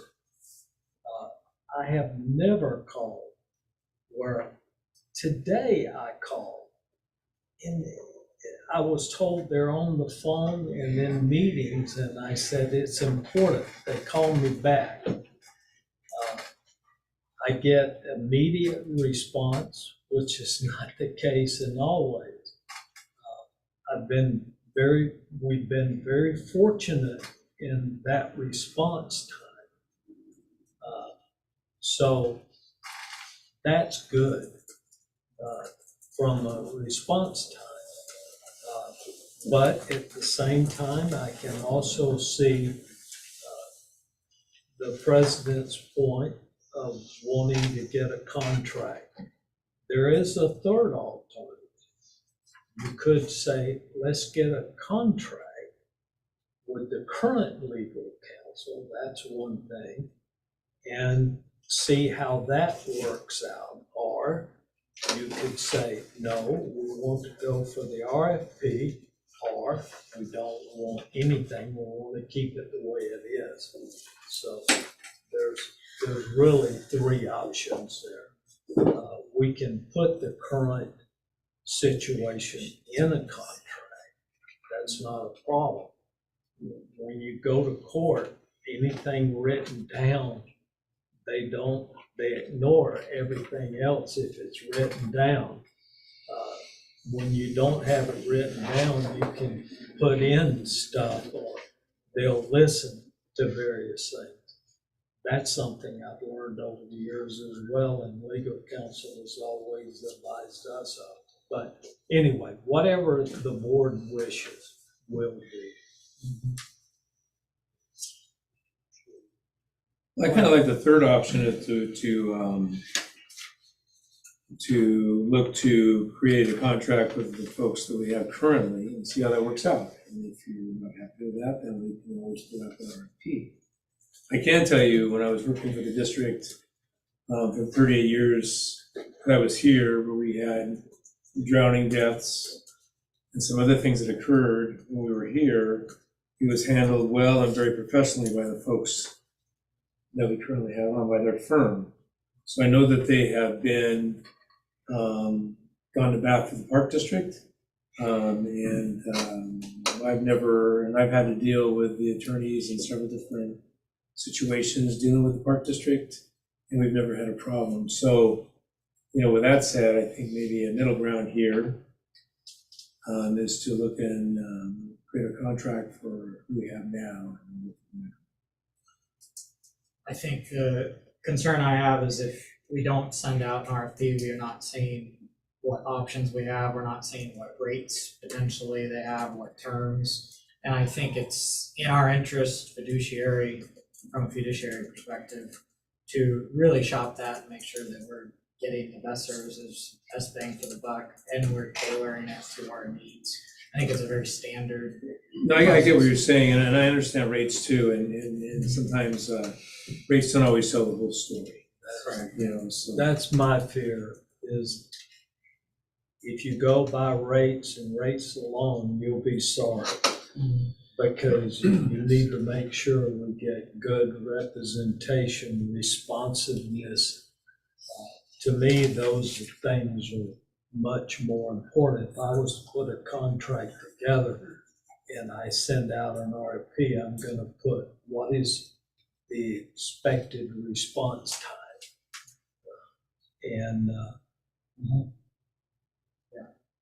But anyway, that's neither. You guys decide and we'll do it. Well, I'd like to make a motion. I would like to send out, put together an RFP. I'd like to have it. I'd like to see what representation we can get out of this. My second. Motion made in a second. It's kind of the same discussion we've had. Is there any other things to discuss on that? We kind of know our three options. Okay, if that's the case, all those in favor for directing staff to send this legal counsel for an RFP to get official contract. And then the time frame by next regular meeting, I'm assuming? Yeah. Yes. That's probably about right. Yeah, we should be able to send that out the first week. We set the time guidelines. Okay. So the advertisement may be the biggest issue that we face. But yeah. Are you gonna talk to SKAO about that? Yes. Yeah. Okay. So motion made in second. All in favor? Aye. All opposed? Aye. Okay. That's all in favor, and then Lisa opposed. One of the things I'll bring up to the point, the board, is we'll have it ready unless there is a legal question about the time element by the next board meeting. If there is a question about that, I'm sure that it would be no later than the October meeting. But I'll find out about that. Okay. Okay, we are now to action item E, reports, comments from any board members. Does anyone have anything they'd like to share? Sure, I would. Okay. So, we had a presentation tonight by Hunter, who has provided us a tremendous amount of information over the last couple of years. We have $400,000 in our budget this year under projects, and they never will look at it. But I think it's time that, because unfortunately, we're not just gonna be able to take somebody else's material and do something with that. We have to contract out a third party. And I'd like to make a motion that we use some of that $400,000 to figure out where, if any place in the district currently, with the land that we own, would be an appropriate place for a pickleball court. And just looking at the options that are presented, so that we can actually live on this, because nothing's happening, right? They're meeting, they're coming to us with a lot of different kind of proposals, and nothing's moving forward. So I'd like, it appears to me, at least in the years on this board, that when we're gonna go ahead and try to look to develop something, we do a study of some kind to try to figure out what's the best way and whether you can and cannot do things. So I'd like for that to happen. Now, do you believe that might be part of what we would discuss in our work session, projects, budget, where we're putting money? Or do you, is what you're saying, put an agenda item, just pickleball at the next regular meeting? No, I wanna say, go ahead and like approve, allowing Dawn to go ahead and hire somebody to do a study for us about pickleball, the pros, the cons, where it should be, using some of Hunter's information that he's already provided, but just so that it can move forward. And by the way, just as, when we approve the budget, I mean, the projects that are listed in the budget amounts that are there are what we can work on this year. And it also has to be with whatever the staff time and what they have available to them. But I'm asking for this to be contracted out, so there might be a little overseeing the contract, but it wouldn't be work from the staff that would have to be doing it. Jim, you? Yeah, I can say that we have $400,000 currently in this year's budget for pickleball. $4 million,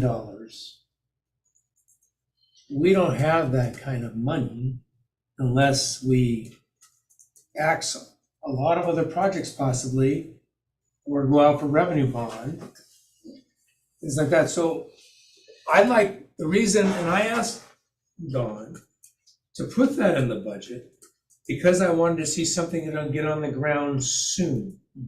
I know that if we're looking at something that large, we could be looking at years down the road due to roads, land use, all those types of things. I don't know if I want to spend district money at this time on that, knowing it's way down the road anyway, because we have money in the budget to do something now, and if we need more later, we can do that. So what do you mean by that in terms of doing something with the 400,000? I'm just proposing something because nothing's happening. Right, but I'm saying that, we had some sites that we've been looking at locally for nothing that large or nothing enclosed, but something that would be specific to folks doing pickleball. I want to get it going. Yeah, I agree. I'm not sure I would agree with 18. I'd have to see a business plan, a little more of a business plan, which you're talking about.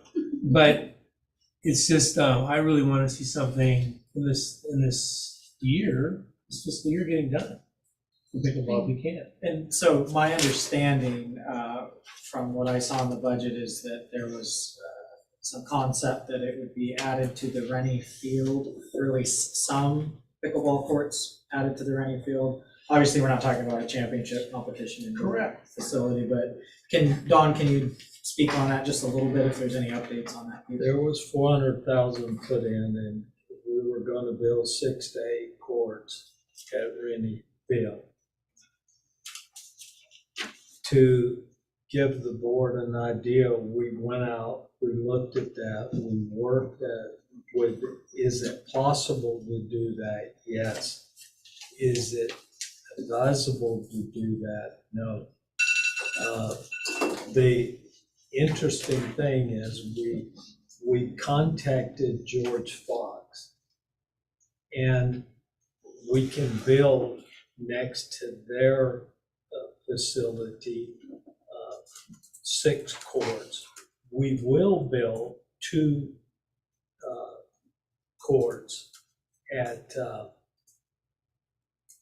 Rennie, 2 outdoor courts, because we need that side represented. We will build, I believe it is 6 to 8 courts there at George Fox. We will also build 2 tennis courts in the future. Those 2 tennis courts can have 8 courts, so that would be 14 courts.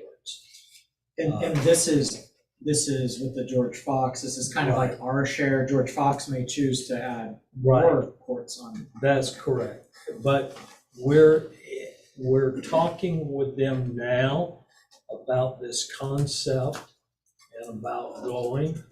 So we're not there yet, but we're looking at alternatives. Also, there's a new school being built in Dundee. We will build probably 4 to 6 courts out in Dundee at some point. There is a major development going off of up near Shad Park, which is above the greens. That developer has said they would like to put 6 to 8 courts in that particular facility. So that is in the next, when I say the next, I'm talking about the next 10 years. I want to remind people that, like, the golf course was $6 million, and we started in '92, and we opened it in 2004. The Cultural Center was started in 1996, and we're still working on it, but it's up. And things don't happen in 1 year, 2 years. They take time. I don't make the rules, I don't make the law, and we don't print money. The money has to come from somewhere. It takes time. But I, No other way. and I appreciate that, and that sounds like a lot of different pickleball courts all over the place. But I don't think by doing that, we're listening to what the pickleball committee has been asking for. They want at some point, like with the cultural center, like with the golf course, maybe a phased approach if you can't get it. But if you do just right at Rennie or just up at George Fox, you're not gonna be able to get ultimately those. But all each those one courses. of those, what I would recommend to the board is we did what we did with the others, which is getting back to Europe, that we do a feasibility study. We should not invest taxpayers' money without doing a feasibility study. We did 3 for the golf course because the first one they didn't believe, the second one they didn't believe, and when we got the third one, finally, it was enough that we were able to go. We did one for the cultural center, and we've done one for the campground. And so I would recommend at some point that we do a feasibility study. And that's kind of what you're asking for. Yes, that's exactly covers everything you talked about. And the feasibility study will look at the population, the demographics, the Exactly. usability. are our plans with what you have a 5 to 10 year plan for a lot of pickleball courts in a lot of different Yeah. places. For Is that instance- enough, or do they need something? Right. Hunter said that we would make $1.4 to $2.4 million yearly. If the feasibility study shows that, we'd be a fool not to do it. But what will the feasibility study show? And the feasibility study will be done by professionals, and it will take into account, for instance, with the golf course, it's 30 minutes from the time you get in your car to you get to the golf course and you walk in the door. That was the service area. It went outside of our district. It was much larger. The cultural center also went outside our district. But when you go outside the district, then you have to say, what competition do you have? So you have to list all the competition outside the district. And we did all that, but I'm just taking time, so go ahead. So I would like to second your motion, okay? There you go. So, I think what we have is a motion and a second for directing staff to get a feasibility study for pickleball facilities in the district. We can do that. Any other discussion? I know you I'm torn. were I on. want to see this thing going, but it feels just a tiny bit premature, but then if we don't do it, then it's just dragging for it. But if we don't do it, I mean, you're gonna have a scattershot thing that isn't really what they're looking for. And it might be all we can do at the end of the day, but at least we know, right? I mean. Rennie, any of the other developments, we can always, I can come back to the board, you can decide to do the two at Rennie to start with. And then George Fox is gonna be a negotiation anyway. So we're probably looking at next year budgeting that again. And with the two at Rennie, I'm looking at about $150,000 rather than $400,000. The feasibility study, I'm gonna take a wild guess and I'll let you know. I'd probably say anywhere from 5 to 15,000. Again, I don't know. So the money's there, but You know, whether we do this feasibility study or not, and how we vote, that's fine, but I do want to move ahead and get some pickleball courts in the community outside of Jacob. So I don't want to say, oh, we're gonna wait for this big thing. I wanna move ahead with what's in the budget. And that's just, I'm just, Can I just ask a question of the pickleball people that are here, or do you not want me to do that? Go ahead, it'll be our own little feasibility study. Right. Yeah. So, like, you're hearing all of this, right? 2 here, 4 here, 6 there, 8 there. Or waiting until you actually know what you can do. We're all up here discussing something that you guys are asking for. So I think kind of getting an idea from you, is it more important to get at least 2 courts going right now that may never go any more than those 2? Or is it better to have something longer term? Longer term. Well, I think 2 courts is great for, like a family going out and playing. It is not enough for a club. We play with 8 to 10 courts set up, and it's full. I played this morning at Sherwood. They have 4 courts, and there was almost 30 people there, and I left because it was so frustrating, because I couldn't. We would go in, we'd play one game, and then 4 people go out, and then you wait, and you wait, and you wait, and I left. So 4 courts for club purposes is not, it's not going to do anything. I'm really concerned about the Rennie Fields and the sound, and that has become a huge issue since Lake Oswego, West Lynn. You've got really close neighbors, And We're probably far enough where we're gonna put it in the middle, which is a good distance away. And, but, no, I know what you're talking. it's an unusual sound. Yes. And it carries. Well, kind of the issue with Jake with is the people there are used to it. There are many people there and there's lots of trees around and And the bigger issue with pickleball right now is it's not covered. I'm gonna play no matter in the winter. I'm gonna go to the church in Tualatin. I'm gonna go out to the bubble. You know, but the issue is if you add 2 courts, you're at the same issue there, but they're not, if they're not covered, you still can't play in the winter. Bob, you. Yeah, thank you. Bob Travers, Newburgh with the Greens. I started a year ago playing pickleball, fell in love with it. It's an amazing sport. You find a club that has now 12 courts and everybody can play all the time, constant. It's a constant rotation.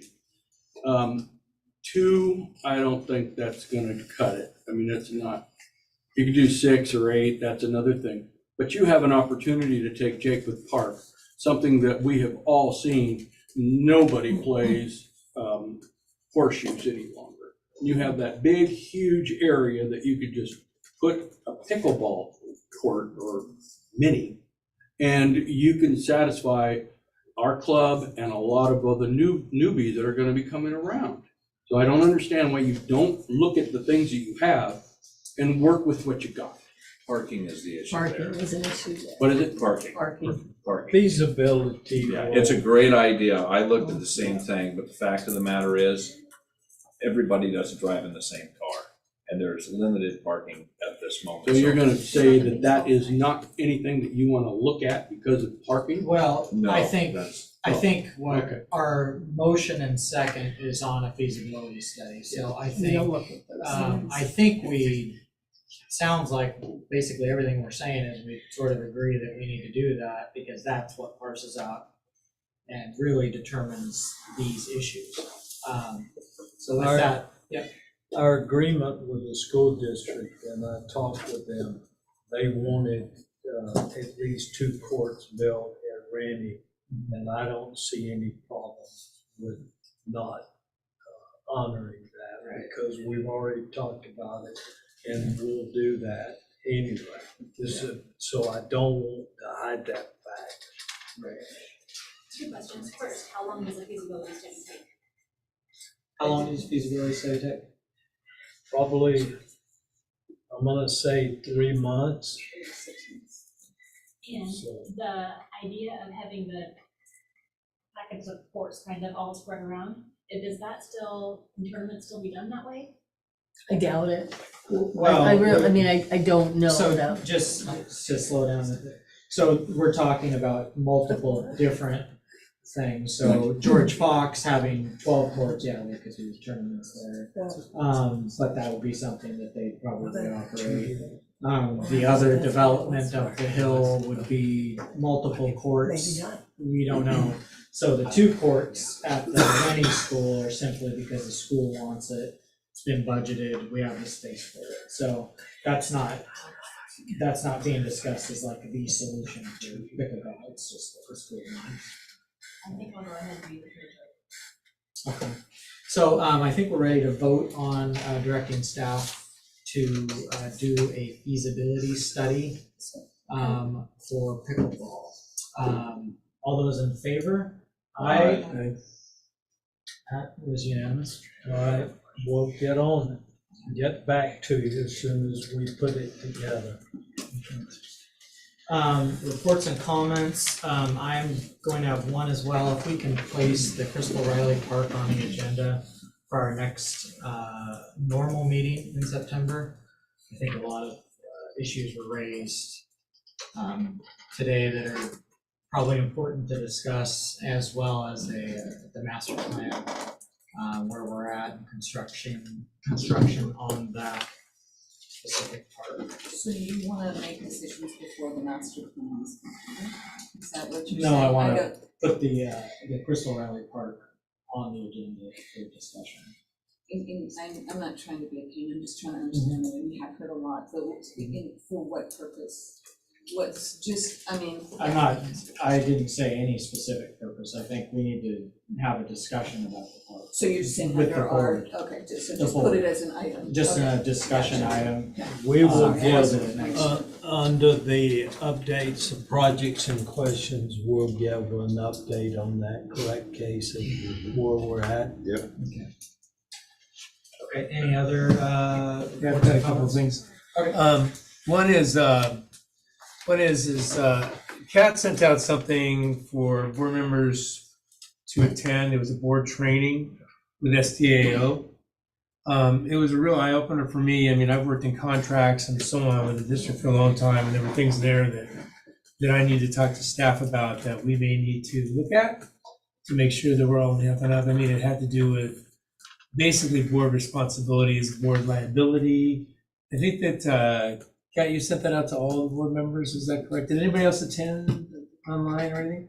I think that if you have the opportunity to attend, I think that it will help you understand more our liabilities, because we are liable if we do something inappropriate as a board. So what I did though, because I'm good at collecting things, is I stole or relocated the packets that they gave there. So I grabbed one for each one of you. And so anyway, if you want to pass these down, you can look through them. They have to do with board policies. They have to do with executive sessions. They have to do with contracts and so on.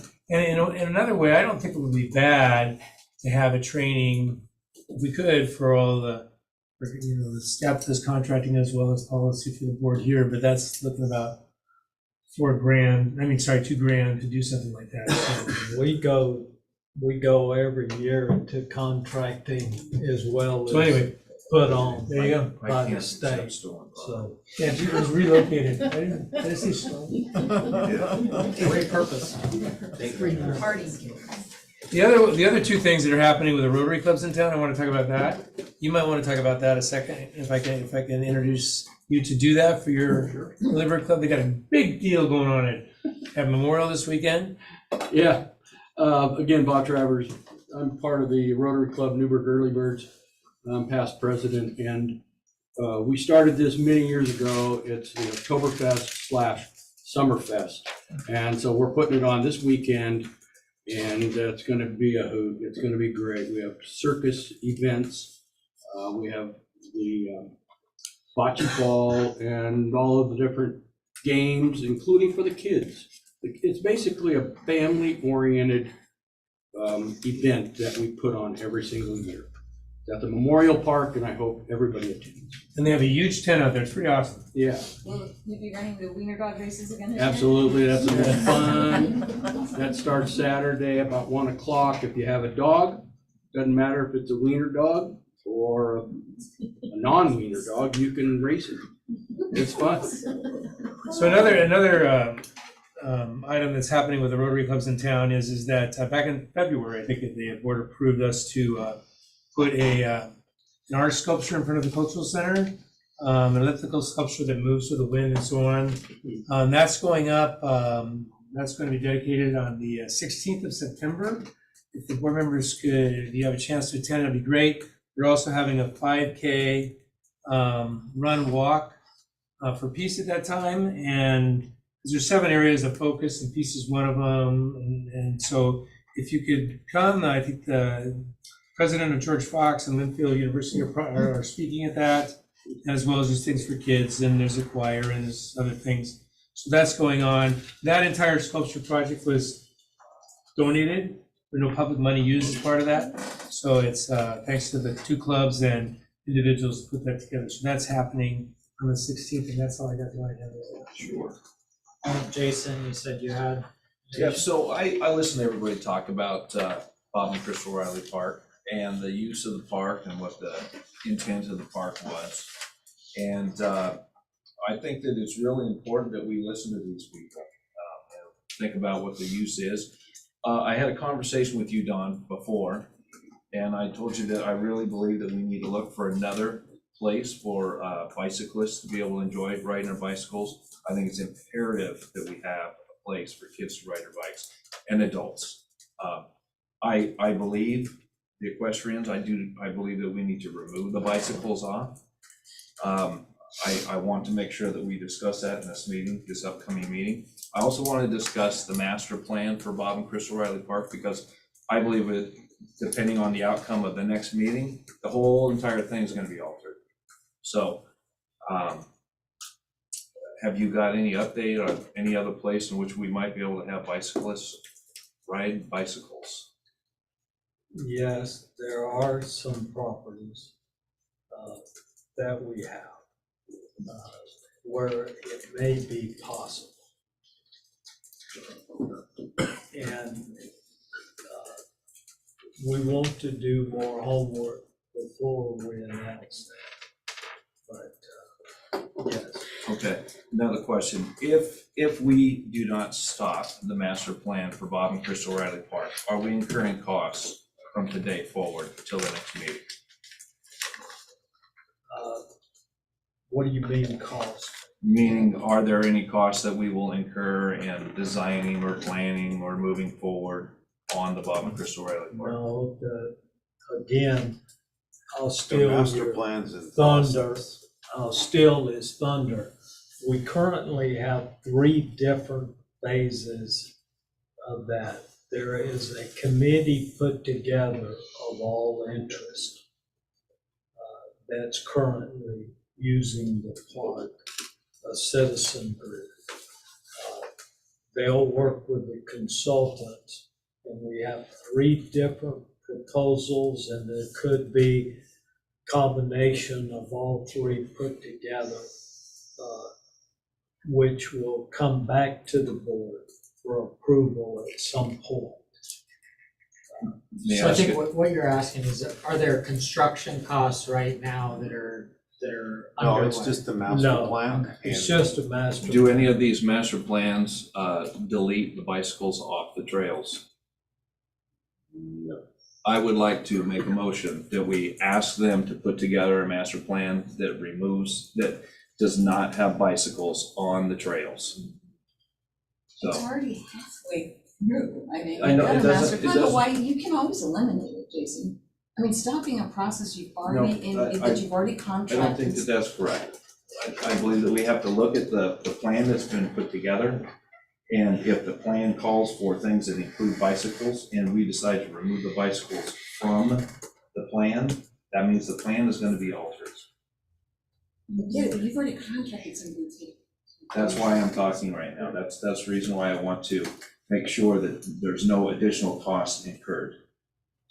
Because if we decide to change the plan and remove the bicycles, we don't want to incur more If costs. you change the plan and remove the bicycles, there's just more horse trails and there's no walking trails. That's There's the just no- point of the equestrian park. Jason, I understand if that's- I can make a Sure. suggestion, I would recommend the board wait to listen to what the committees or the people have. You always have the right. If I remember correctly, on those 3 plans, one plan had just equestrian on it. On one side. On one side. Yeah. One plan, didn't one plan have It had equestrian? equestrian and pedestrian on both sides, and then it had an area for bikes. Well, on both, on all 3 plans? No, Yeah, that's what I was thinking. Wait till you see it and let the group talk about that. And then, but if you want to make the motion and the board goes for it, that's fine. We'll just tell the consultants, don't look at that.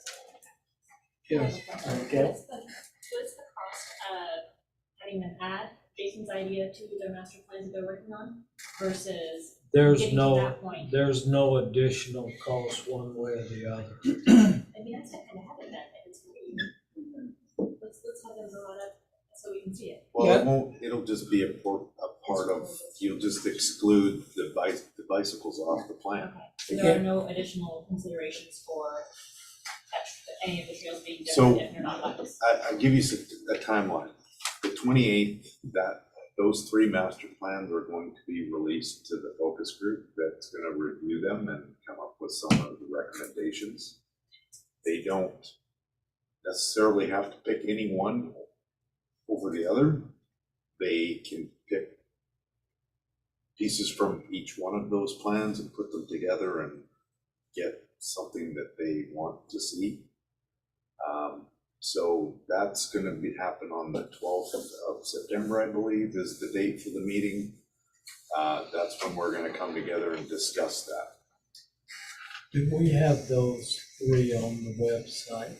No, they're not on the website. They're not given to the focus group. Nobody has those. Okay, when are we gonna get them on The the? 28th. The 28th. We'll put them on the website. I talked to the committee and I made it perfectly clear. I wanted as much transparency as possible with these plans so that the community didn't feel that they were left out. I made that clear. Yeah, I think that, I see where you're going with this, but I think that if we've asked folks in the public to be on focus groups and do these things, I think we should follow through. I'd like to see what it says, and I agree. I mean, if the board decides, listen, we don't want to have bicyclists up on that property later on, that's fine, but I really would like to know, just like with the pickleball, the full scope of what's being presented, and we can always retract that. I mean, so that, I think that's important.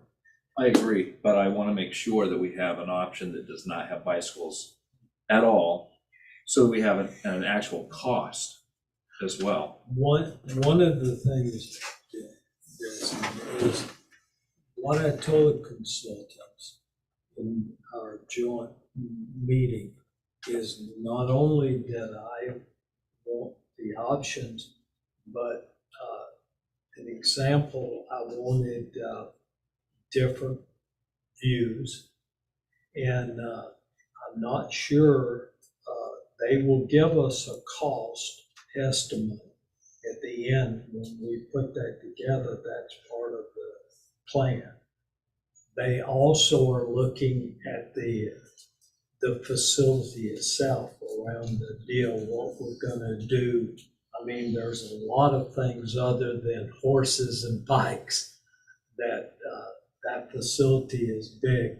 So they're looking at all of those options. So I don't, for instance, you can take the bikes out at any point that you want, and instead of bike trails, it'll become horse trails. Yep. First of all, I agree with what Jim said about following through with the groups. Yes, of course, we want to hear them out.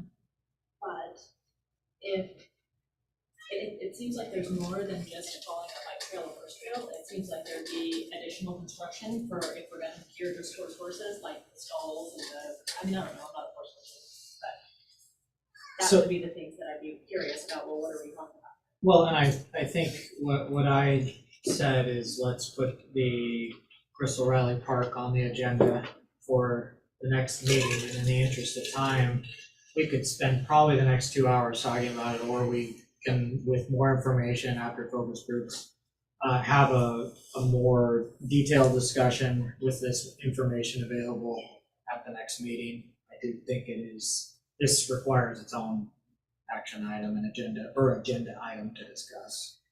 So if we all agree that this is something that we need to have in our September meeting, yes. And then by that point, I think as well, we'll have that information master set, plan. right? It's the 28th of August, not 28th of September, right? 28th of August. And So we'll have more information and we can really start figuring out, what we want to do. Okay, any other reports or comments? Well, will we have another, if we have any reports from anybody, will we have an opportunity to talk about those as well? Right, yeah, I think we still have updates from our committees, paddle launch, superintendent's report, staff. Okay. So, and then did you have anything else? Okay. Well, let's move this on to updates on projects. Sanders State Park, we're meeting with the city manager next week. We're currently getting the easements done for that project. We have grant money available for that, to the tune of $562,000. So that's gonna be coming up. We have to meet to talk about the conditions of approval for the land use and get that project started. And Sanders, is this the one in Dundee. Dundee? Yeah. Okay. 5th Street in Dundee. Crabtree Park, I talked to Paige the other day. She said Kit Johnson actually came up and looked at the culvert. So we'll see what he comes up with. He mentioned some things to Paige that didn't sound like what we heard from the county originally. So we'll see what happens. And I did hear, some things on transferring parks and all that kind of stuff, which you guys are aware of, so I'm gonna get into that. Bob and Crystal Riley Park, as we mentioned earlier, the 28th is a determining day, and you guys should be, we can get those master plans out to you just so you can look at them and along with the focus group or the group that we gave a task of reviewing. Cultural Center, land use variance for parking was approved after being delayed from June. So that project's moving ahead. We're supposed to have a meeting here shortly on the development of the upstairs, the theater, and the staircase and entryway and dance rooms. Currently, Sean has raised about $5 million. He anticipates another, $1 million to finish that off upstairs. That will pretty much complete the building. There may be some things here or there. We're gonna also have to, for the, third time now, Jim, ADA ramps around the 3 sidewalks. And that'll be on the Park District to get that done, so. Along with the roof that was replaced by the school district in 1998, I believe. Part of it. Part of it.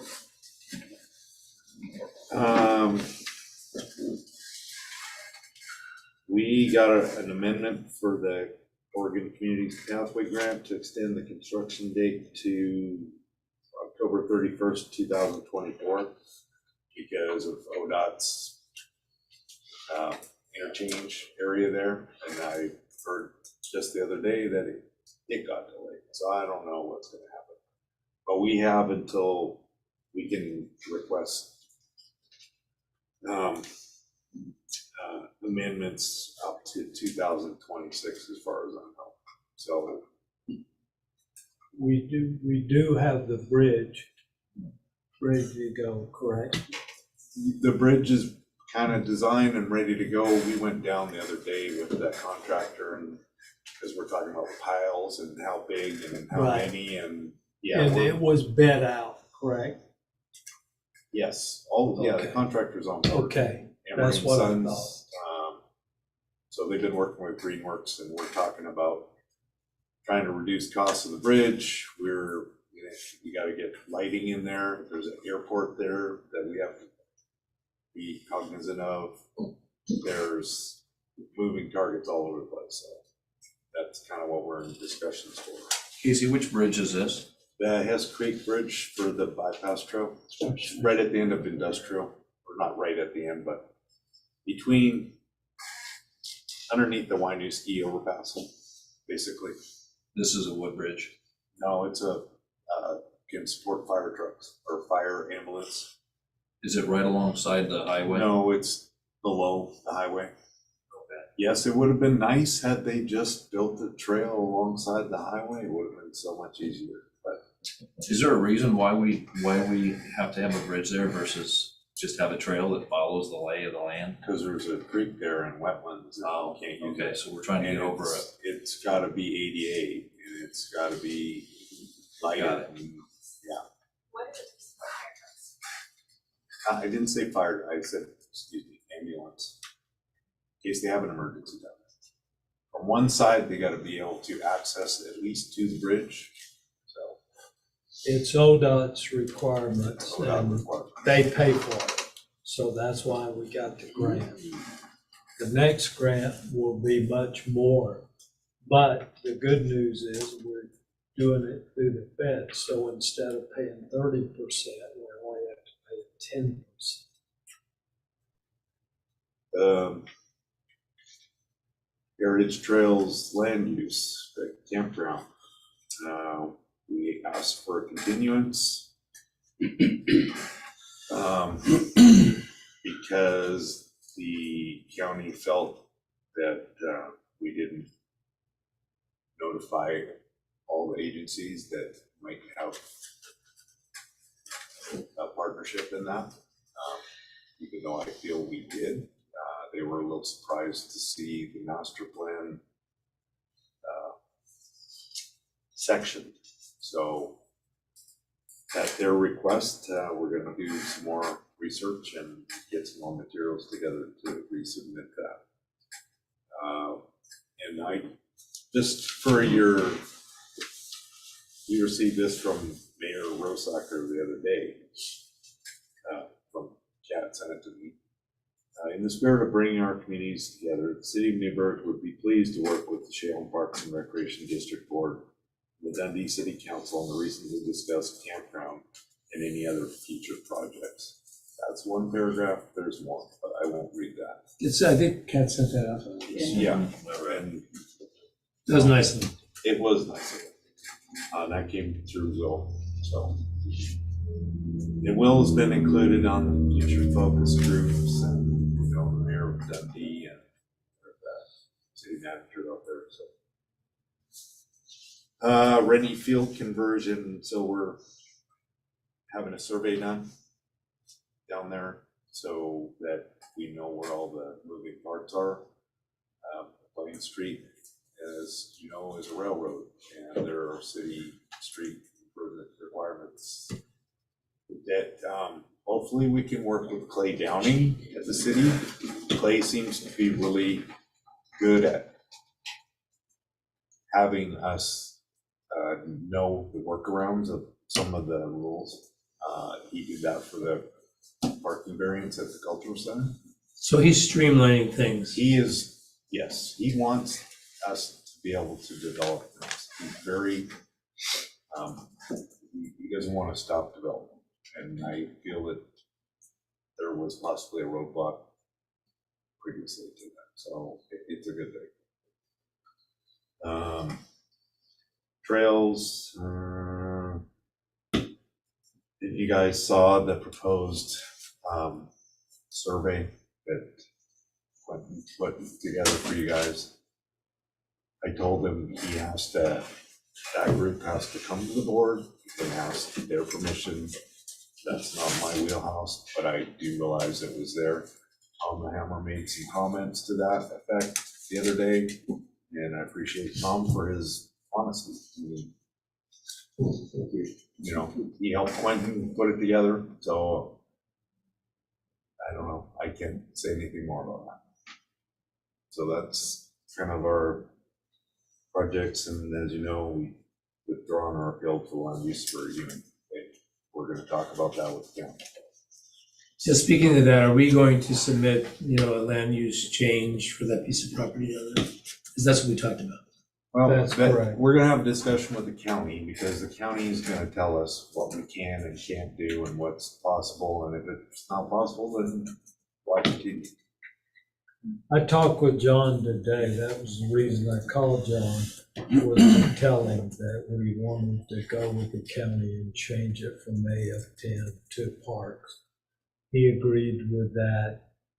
It seems like the best way to go to satisfy everyone. So that's the way that we'll go.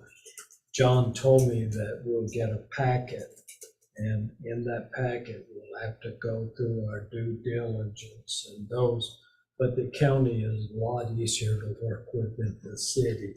The city is almost, if you try to bring that into the city, the packet and the cost would be astronomical.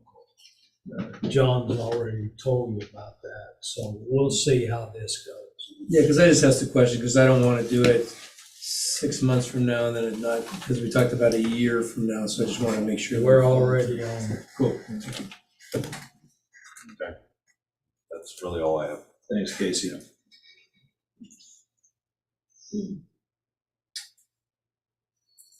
Okay, now, we're at committees, pickleball, I believe they already presented their committee. Is there a representative here for the Trails Committee? Quentin is probably Quentin's online. online. Quentin, are you online? Might be past his bedtime. Well, we do have the golf course committee here, so Yep. we'll go to you, and if Quentin does pop up, he can have IT get him up after. There he is. Oh, there he is. Thanks, Sorry, Quentin. premature. Hello, Quentin. Awesome. Yeah, thank you, President Smith, and good evening, directors. For the record, my name is Quentin Comas, Chair of the Chehalem Heritage Trails Advisory Committee. I am, of course, in Bend. That's where I currently live, but I used to live in Newburgh with my family. Well, growing up all my life, but I appreciate the opportunity to speak here tonight about some of the amazing developments coming out of our Citizens Advisory Committee around trails. First, I want to thank the board for exhibiting exceptional professionalism and critical thinking in addressing the Ewing Young Footbridge LUBA appeal. Our advisory committee looks forward to working with you and the CPRD staff, other government partners in the community at large to identify and pursue an alternative path to further improve and expand Ewing Young Park's recreational trails per its master plan. I also want to acknowledge Matt Dolphin, who's sitting right in front of you, who's a passionate member of our advisory committee. He coordinated another successful trail work party at Bob and Crystal Riley Park last month. Unlike our well-attended National Trails Day work party in June, this one was more focused and smaller by design. Matt and other volunteers focused on addressing vegetation, tread, and drainage issues on the west side of the park, so that's the equestrian side. We are also exploring offering at least one more work party before the end of this year's dry season, and we plan to collaborate with CPRD staff to host additional work parties next year with our external partners such as the cycling and/or equestrian groups. On another note, our advisory committee has fully embraced the previous board's directive of increasing park and trail awareness. Our advisory committee members have been attending the Wednesday Farmers Market in Newburgh over the last few months, sharing with visitors trail brochures, stickers, and having good conversation. I want to thank Cindy Riggs, another passionate member of our advisory committee, for coordinating our presence at that farmers market. In the last week, we've begun, Matt and I particularly, collaborating with Kat Ricker to build and design a new trails section on the CPRD website. Citizens will soon be able to access photos and descriptions, interactive web maps, trail accessibility and difficulty information, and trail reports for each trail in the district. We will also update our advisory committee's webpage to include more information about our mission, our current projects, and opportunities for public feedback. These modifications will improve the accessibility of trails and improve the experience of our trail users. It will also increase the awareness of our advisory committee's work, including our values of transparency and collaboration. You can expect the new web pages to launch in the next few weeks as we look to promote the website as our central source of trail information for the district. And before I get into the recommendation that we've alluded to earlier, I just want to quickly follow up on a lot of great comments tonight. I think it's just a great example of democracy in action, having so many passionate folks come to a public meeting. I do want to echo that I would urge the board of directors to be very careful in how they approach taking in that public comment. making sure that we hear all perspectives and that we reference multiple sources of information. For example, a woman tonight referenced peer-reviewed research regarding the environmental impacts of trails. A quick Google search looking at multiple sources will show you that there are negligible differences between trail user effects versus cyclists or equestrians. I think in general, we need more focused conversations with partners in all communities of trail users to come together, whether it's through our committee at a public meeting, or I would even suggest a focus group. I know that one's been created, as you mentioned, for the master plan process. Those are great conversations, whereas public meetings are great outlets for venting frustrations or bringing up concerns. I think in general, as I mentioned before, our committee, and I am proud to speak for all of them, we've talked about this many times, we want to be collaborative and have voices from all perspectives. We don't care what your political affiliation is, what your race or gender are. We want equestrians to have access to the trails that they deserve as far as a user community. I will verify that the website of the organization, the Oregon Equestrian Trails Association, does prioritize multi-use trails, and that's actually a standard practice. Peer-reviewed research you'll find actually illustrates that more conflict occurs between users of the same user group than between different user groups. So I just bring that all up just to mention, you know, as you are discussing this at your next meeting, having further conversations with the master plan process, I strongly urge you, and our committee has voiced this opinion through a recommendation with the last board, to let the master plan process carry out, knowing that there are diverse perspectives involved, and make sure that we have good conversations and don't only listen to the public comments during meetings, even though those are great. We would love to see more collaboration from the equestrian groups. Brian Bowman has been present at, I think, every single trails meeting, although after several requests to collaborate, we have not gotten a single equestrian in, I would say, 6 months at any of our meetings. And have not heard back via email to several requests as well. And I don't mean that to point anyone out. It's just, I want to bring everyone together. There's no politics here in trails. We all love trails and we all want to move forward in making the best trail system for all users and all interests in our district. With that, I think that's a great opportunity to bring up the trail user survey that we have developed and proposed. So after months of meticulous research, planning, and deliberation, we were able to develop a comprehensive survey to capture our taxpayers' trail usage patterns, values, and aspirations. These insights will be used by our advisory committee and likely this board and CPRD staff, as we've kind of alluded to tonight, to make more informed decisions and advocate for what the community wants. The survey itself was composed with expert advice from social science researchers at Oregon State University Cascades, and it exhibits survey best practices aimed at mitigating survey errors and unintentional biases. We also sought feedback from a diverse group of community members, including those with significant concerns about trail development. And I think there's a few folks in the audience tonight that also chimed in over the last few months. We plan to deliver the survey via Qualtrics, which is a professional virtual survey tool using universal design practices, so it's extremely accessible to the elderly and those with visual impairments. With approximately 35 questions, it should take citizens between 10 to 15 minutes to complete, which I know sounds long, but these mail surveys, if someone's actually going to take the survey and they open the link, they're likely going to complete the whole thing. There's a lot of research into that. While we ask for demographic information at the end of the survey, I believe there's 5 or 6 questions there around your race or your gender, your household income, how many family members you have in your house. That information is pertinent to further refine data and create best recommendations from that data, but that data will not be used as personally identifiable information. So the only exception there is if respondents self-select to be entered into a random prize drawing for the survey or to receive news updates about CPRD trail developments, we would be asking for their email at the very end of the survey. Otherwise, it is not possible in any way to link any one response back to an identifiable individual. To ensure adequate response rates and protect the legitimacy of the survey, we plan to randomly select and invite 5,000 of the roughly 30,000 citizens that live within CPRD to complete the survey. These individuals within the sample will receive an initial mailer with a unique survey code and link to access the closed survey. So that way, we won't be posting it on the internet. No random Joe Schmo, nobody over here in Bend can start taking the survey. Select verified taxpayers and registered voters in the district will have access to this survey. We also recommend that a reminder mailer be sent out to those who do not complete the survey within 2 weeks, as this has been shown to increase response rates by upwards of 200%.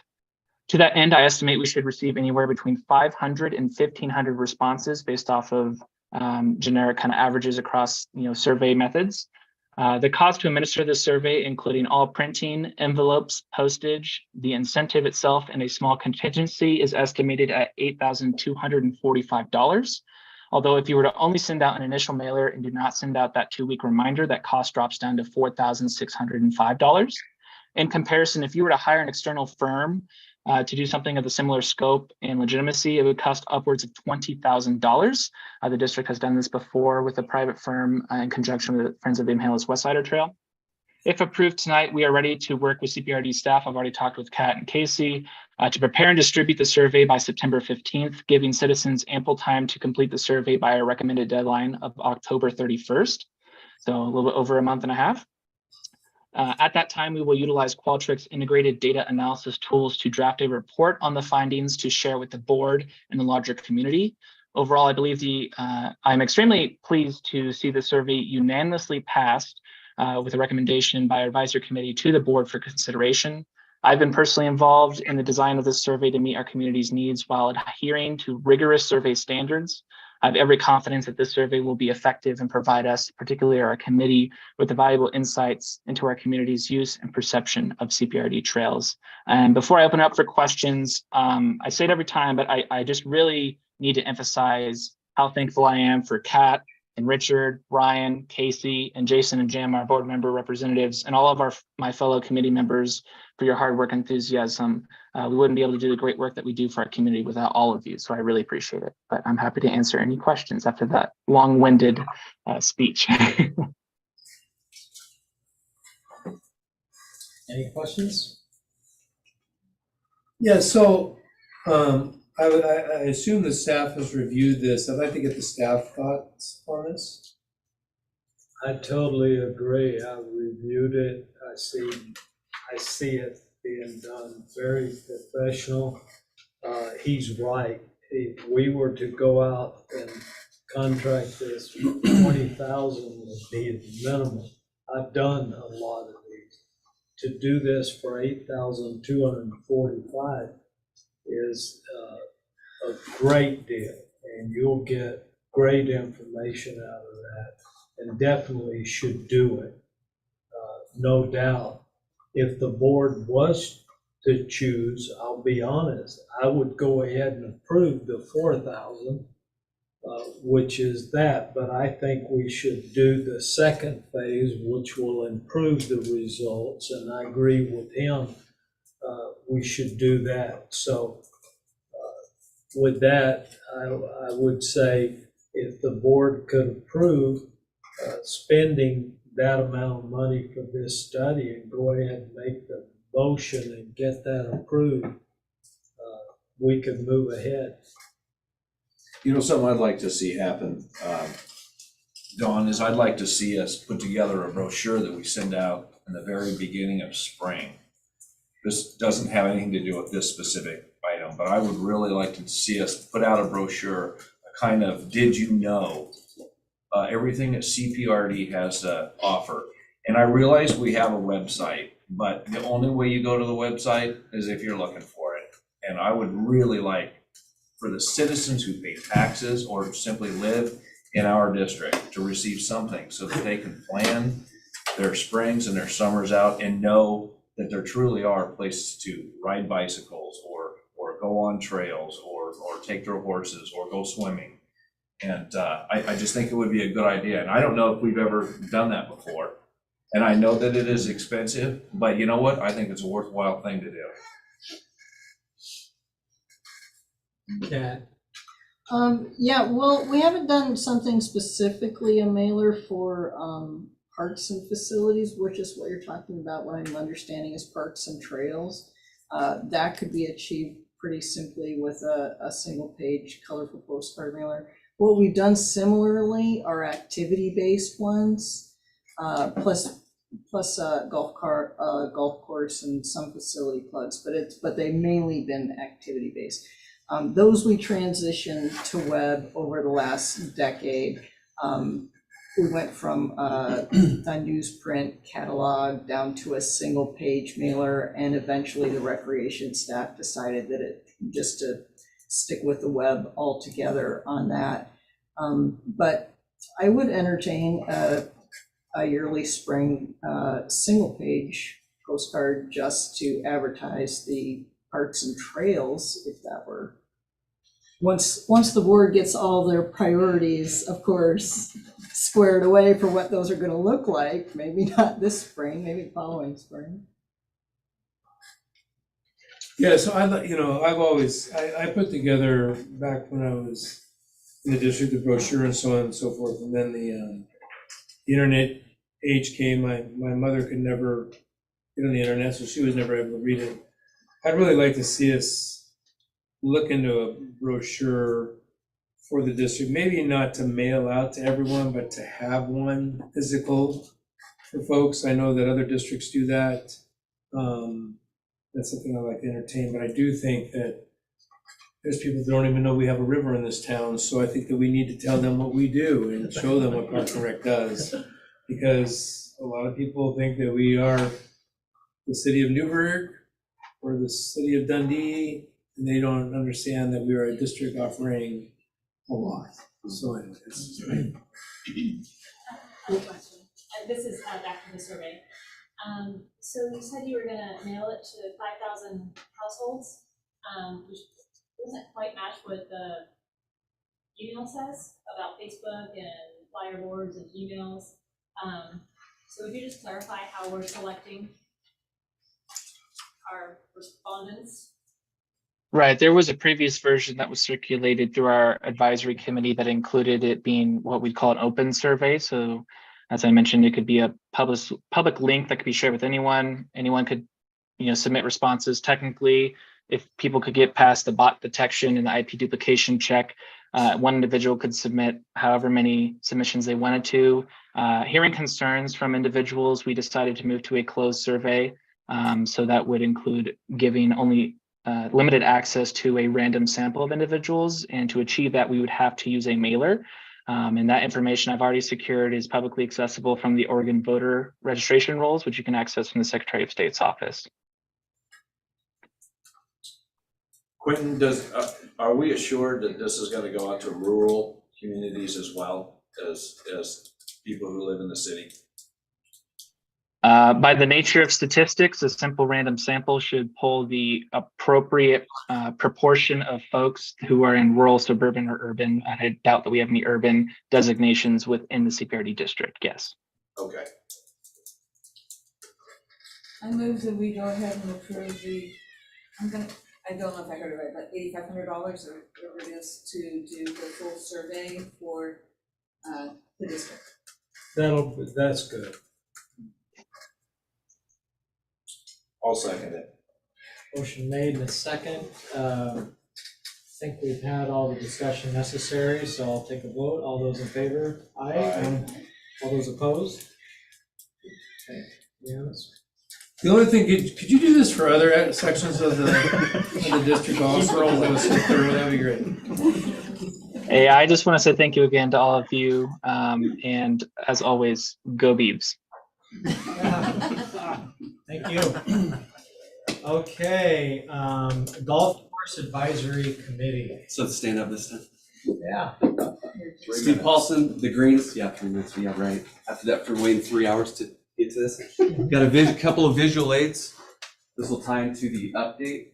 This is pictures of a recent German cockroach outbreak at the Triple Wide, also some people call it the clubhouse at the golf course at Chehalem Glen. Got one for the public to flip through and pass around if you could.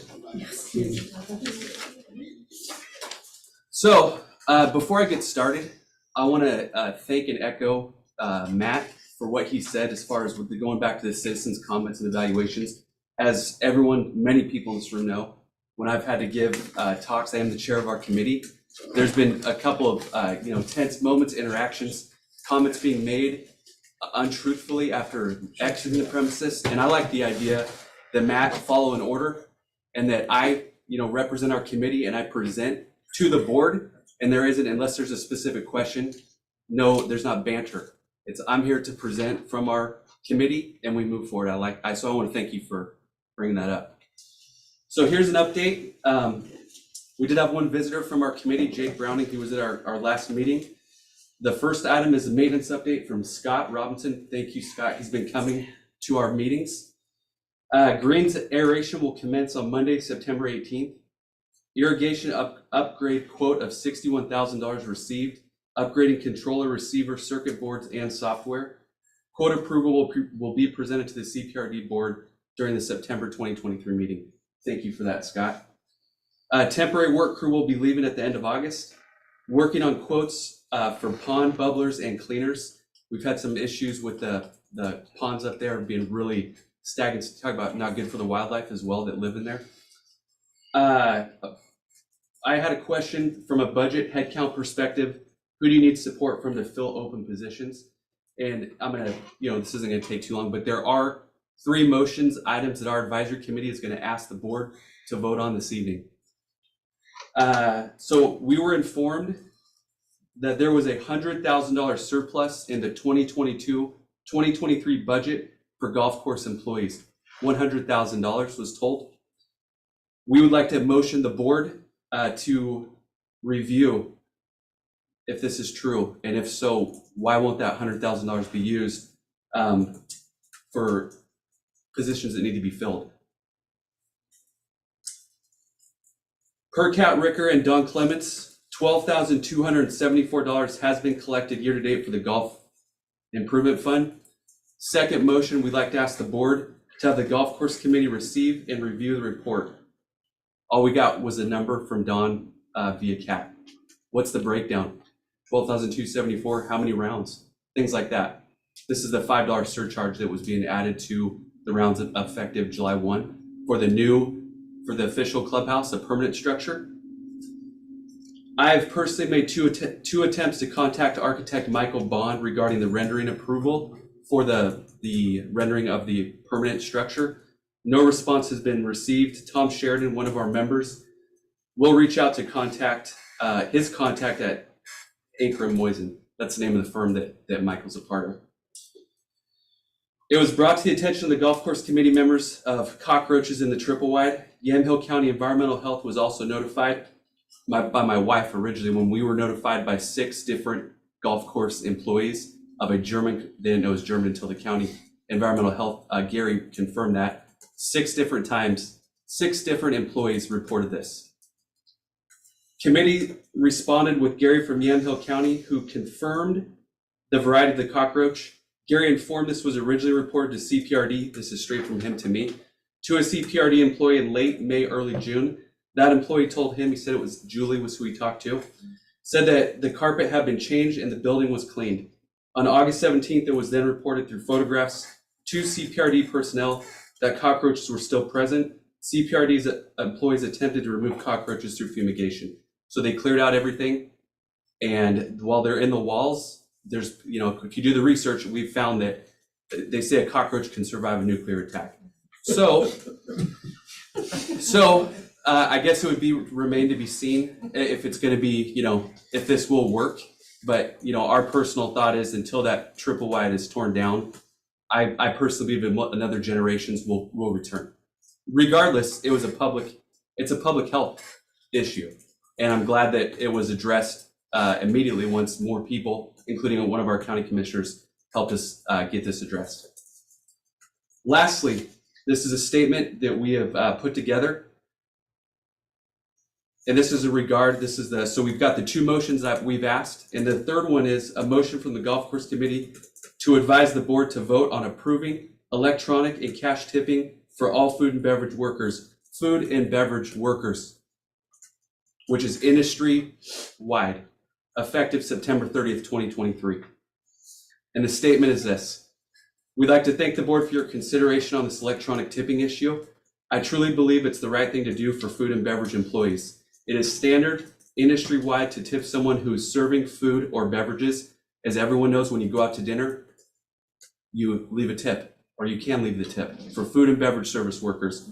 We already accept cash tips, even though once this was originally addressed last year, It was now the empty beer pitcher at the triple wide doesn't say tips, it says donations, which is a lie. It's cash tips. I'd also like to call your attention to this, as it's been something we've been advocating for since June 23rd of 2022 for this district's employees of food and beverage service workers. Over a year with zero movement. We were first told it couldn't be done because of the Golf Now app. So this is all recorded on YouTube. Second, we were then told it was, quote, illegal, but to quote Heidi Smith, what I don't see, I don't know on cash tips, end quote. We were then told it will cost the taxpayers money. Then the Hail Mary quote, how do we decide who gets tips? What about lifeguards? As Jim brought up at the last meeting, and then Julie doubled down on the similar thing after I left and it was on the tape. I don't think that I said lifeguards. You did. You did. You did. It's on record, yeah. Really? 6/29/2023 tape, check the tape. These were all just tactics to create enough confusion and questions so no one has to make a decision and move forward. This also creates distrust because they are lies. There's no reason someone had to put this off for so long. What did CPRD have to gain by putting this off? What does CPRD have to gain by not allowing food and beverage workers to accept tips? And I'd also like to point out that the last tactic was the most embarrassing, and that was on June 29th, 2023, on the tape at roughly 1 hour, 25-minute mark. I was no longer here, neither was our committee. Julie went on record and took the information that I said, and that Jim brought up the lifeguards and said that Steve said, you know, lifeguards should be getting tips. What about lifeguards? She then called me afterwards, doubled down on what she said. I thanked her for the call. We moved forward. At no point when people are out of this room to defend themselves, or better yet, set the truth straight for the people to know and not get their information twisted. Totally inappropriate and it's unprofessional. Finally, I'm advocating for CPRD employees, and my biggest opposition is CPRD employees. How asinine is that? Go back and watch the tape, it's all online. Nothing surprises us anymore, and I'm glad this issue is finally going to be dealt with. I hope you all can see that we are not going away and we're here for positive change. We want the employees to get their deal. Thank you. Thank you. Well, I think it is worth having the discussion about tips, mostly so we never have it again. And so I just gonna make a statement. I think that if we direct staff, give staff 30 days to develop a plan to take tips via credit card, they can figure it out. We don't need to micromanage it. And we can put that issue to rest. So that's kind of my thoughts. Yeah, so I want to add to that, I have to apologize, because really, it shouldn't have been me to question the tips, it should have came from the staff. So as a board member, because we're policy driven, really that's a staff recommendation back to us, so I shouldn't have said anything at the time. Thank you, apology accepted. Can I ask a question? I mean, I'm not gonna pretend to know anything about payroll law, right? But there are differences. They're a CPRD employee, and it's not just a restaurant, right? There's so many different activities going on. And when you're in a restaurant, working in restaurants, you get paid a lot less because they compensate for those tips, right? That's not happening here. I'm not trying to argue that the folks that are doing the work should get tips. That's not the point. It's just, are we putting ourselves in a legal bind here because you're treating one set of employees differently than the rest of all the other employees in the district? And I feel like if we go ahead and direct them, I'm not gonna do it, because I feel without that, if legal comes back and says it's fine to do that, whatever, right, that's fine. But I think that there could be a real problem here, because you have more than just food and beverage servers in the district. I'd like to say something here. So I've had several jobs in my life. I've been a mechanic. I sell tow trucks for a living. I ran a clutch repair shop. And I will tell you, in all three of these positions, I've received tips personally. The reason why I received tips personally is because of the service that I provided. And I believe that this is something that we should encourage. We should encourage this. Now, I don't think that we should just limit to food workers or whatever it is. I think it should be anybody that works for CPRD that is not in a managerial position. Anybody that does not have, anybody that is not salaried, okay? So that's what I believe. I believe we should encourage people to do the best job they can. And when they do a great job and somebody sees them doing a great job, I think that they should get the benefit of the tip.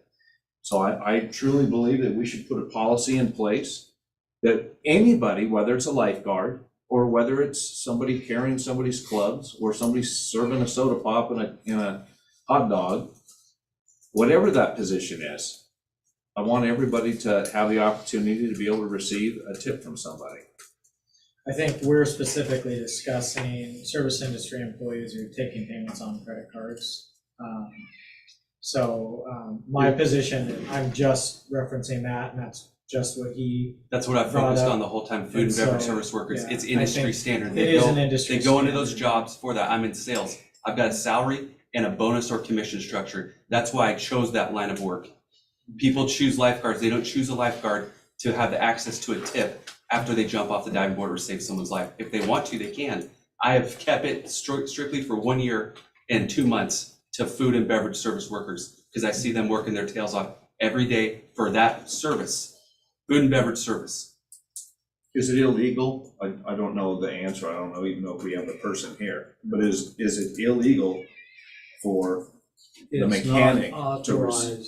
It's not authorized under the Oregon law, especially with credit cards. That's not true. Every golf course I go to, I can leave tips. Yeah. The Oregon Government Ethics Commission had a recording with, it was the We're John not- Loving thing Yeah, and. we're not doing Well- crosstalk, so go ahead and.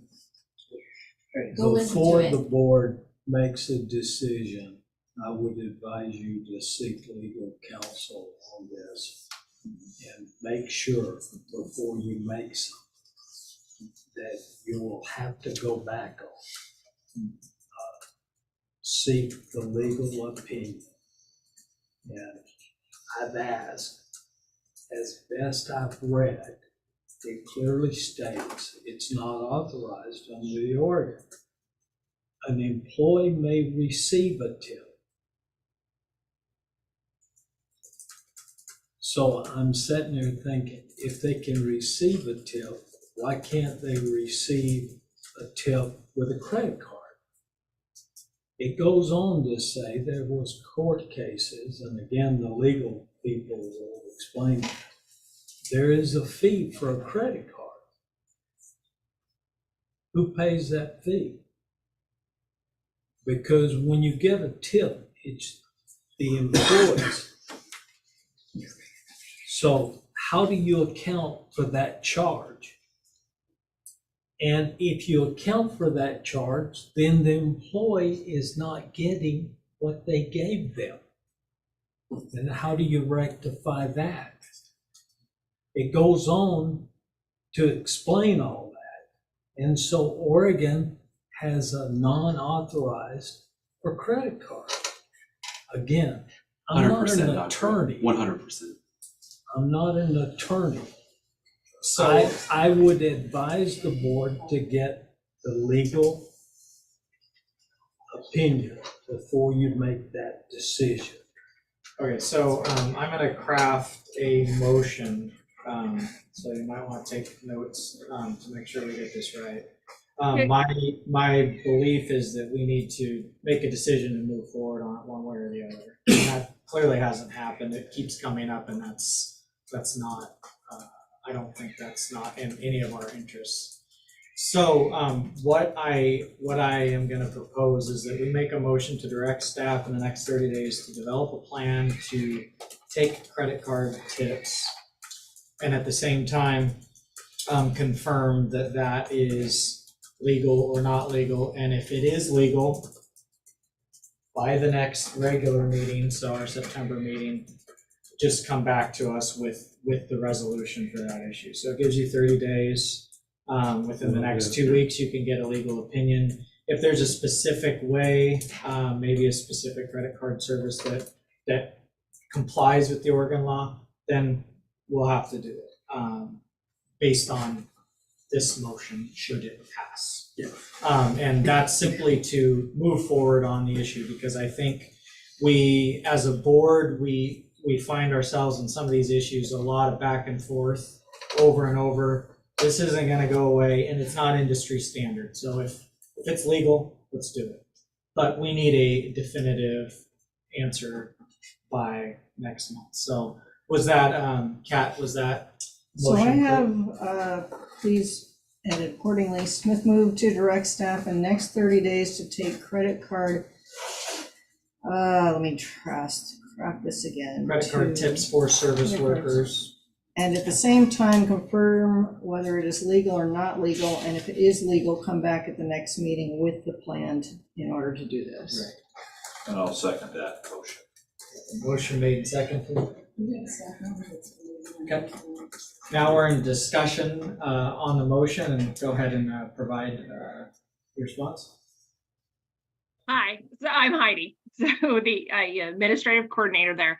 I would like to offer a potential additional solution, or at least, because I agree, we do need to move forward on this to get a final response, because there has been differentiating opinions from different attorney firms. My first recommendation would be allow me to draft an email to the Oregon Ethics Board. I've spoken with them in the past. That way they can give us a written response. If they believe that they can give a director signature response, that takes approximately 10 to 14 days to receive that after the question goes there. They're going to be focused on the ethics portion of it, as in, can we or can we not? The verbal response I have received so far is that for cash, we potentially can. However, we will have to develop a tracking system because the employees will be capped at $50 per person they'll be required to track.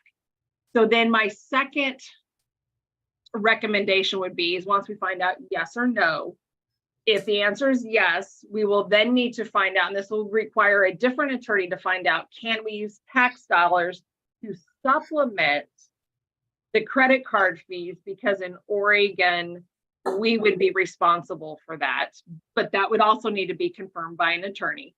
Then we would, and this is where I'm going to need to ask the board, if we're going to move forward with this, I would like to get the board together, because I have to make our payroll. I have to pay our current employees. You know, that's important. I have to pay our bills. This is not something that can reasonably be done thoroughly, accurately, and correctly within the time frame of 30 days. We really need to bring together a cost analysis to see what this is really going to cost the district and the taxpayers overall. We may decide that's great, we can do it, and that would be wonderful, but we really need to see the full effect, especially if we are going to have to track. We may have to hire an additional employee to track that. We will need to set it up with the payroll system to be able to track that, because then we are also going to have additional taxes, because that becomes now a taxable amount under the Paid Leave Oregon, which has employee and employer costs on there. I haven't had a vacation in 5 years. I'm going to be gone 2 weeks out of the month of September, something I've been planning for over a year, that I haven't been gone on vacation. And I'm an employee at the district too. I would like to still be able to do my vacation, but I think we're missing the bigger piece, is that we need to go in a logical order. And I think our first step is if I could get approval to reach out to the Oregon Ethics Board, because they're going to be, if there's an ethics complaint, that's where it's going to start. And I believe that they could give us a good opinion. Yeah, my motion allows staff to have the time to confirm the legality, so that would include everything you're saying, the legal opinion and the Oregon Ethics Commission. Now, what you are saying is you don't believe that it's reasonable to do that in 30 days. Correct. So, and I would also need assistance, and I would love maybe even somebody from the board to help do a lot of this groundwork and cost analysis. So somebody else who can I can get data to. You can also do research and do the cost analysis. Okay, so I will amend my motion for simplicity's sake to allow 60 days, so for the meeting in, that would be October. I think that's reasonable. And then staff you can get the information, ethics board, attorney, and then however the credit card fees work, if it is determined to be legal, what the staff process is going to be. If it comes out of the golf course funds, it's already there, whatever, I'll leave that to you guys. And then if this does pass, because I don't know, then I'm willing to be the point person if you need any discussion in the interim. I'm fine with that. Okay, I'll second that as amended. Well, Any further discussion? If she's got it down. Yeah. So the only amendment is just the time frame. it was already seconded by Jason Fields. And then, yeah, Jim just provided a second to the amendment to the motion, so. Okay. All those in favor with the motion on the table? Aye. All those opposed? Okay.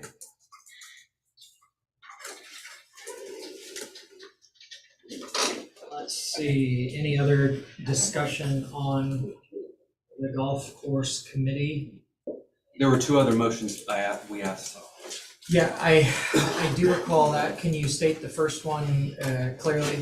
Yeah. Hopefully in one sentence so we know it.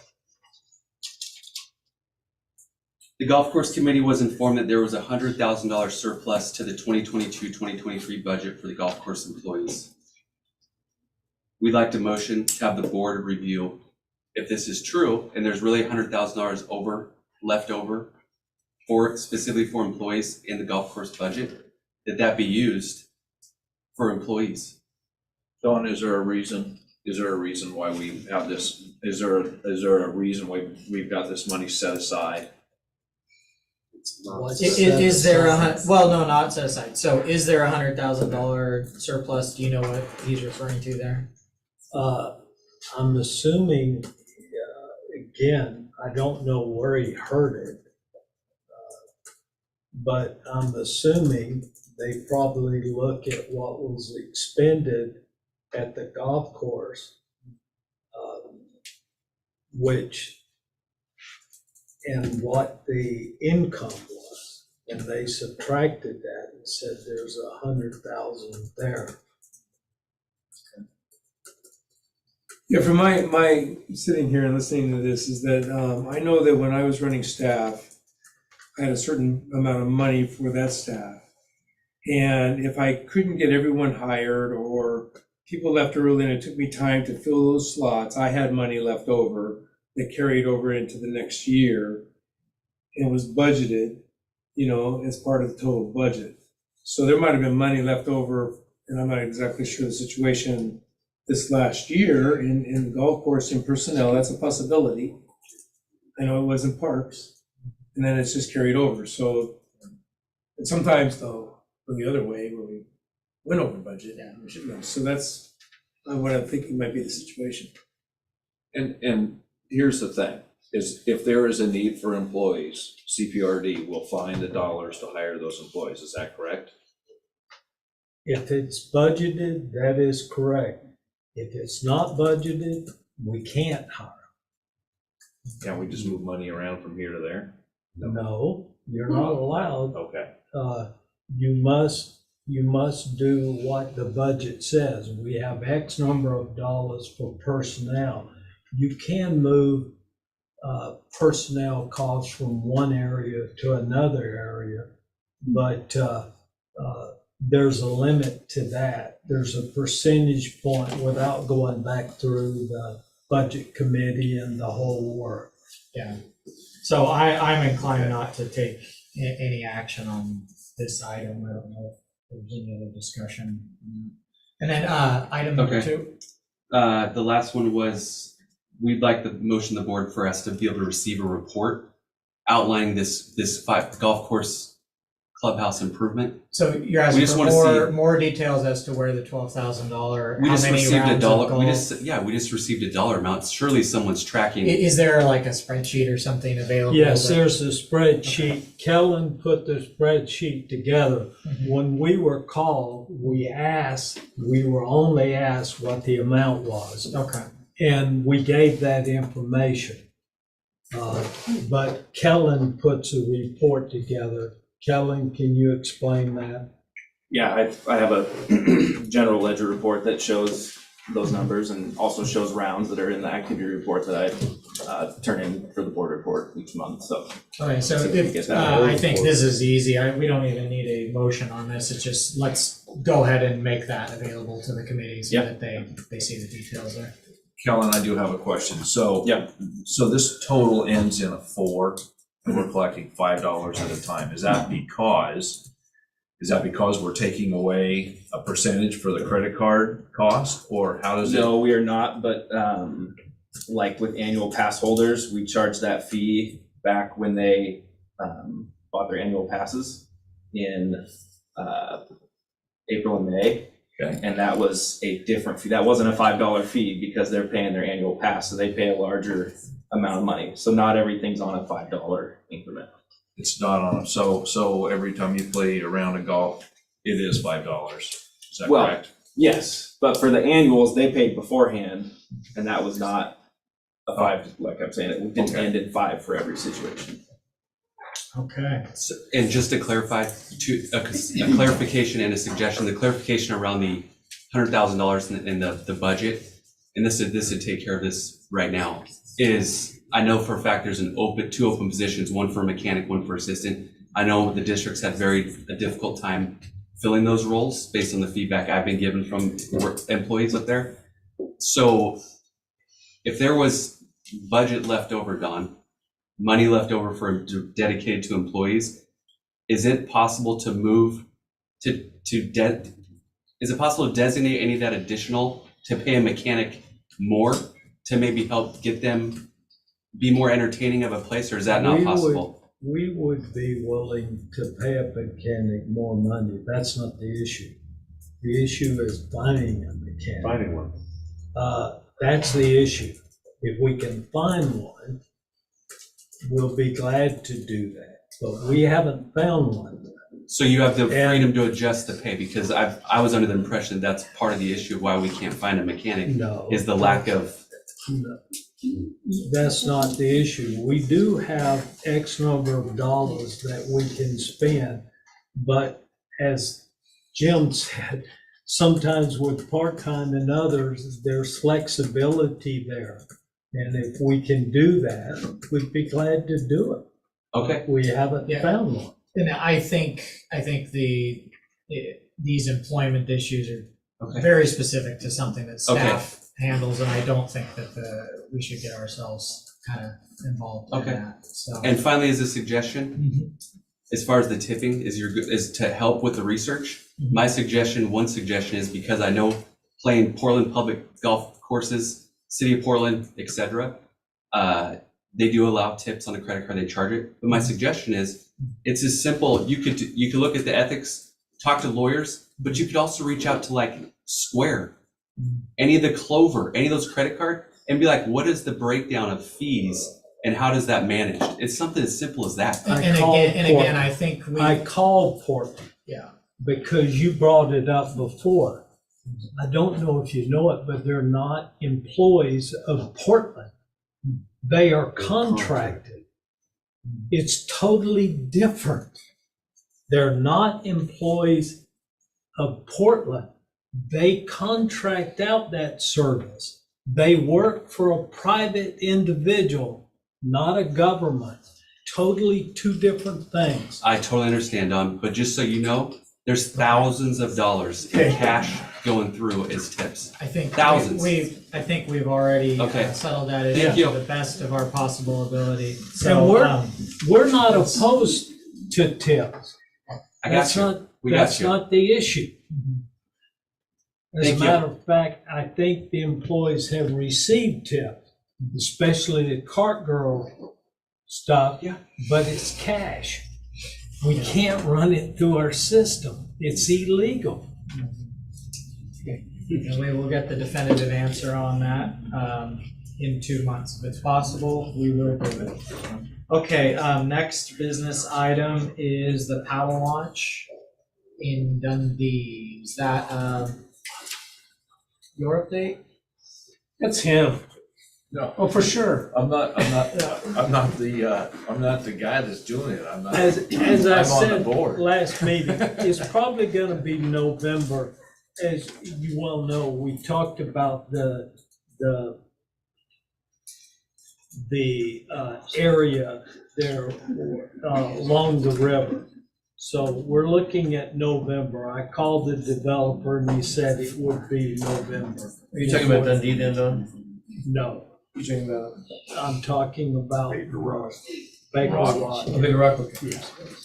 So November update on paddle launch, okay. Next we have superintendent report. Anything juicy for us?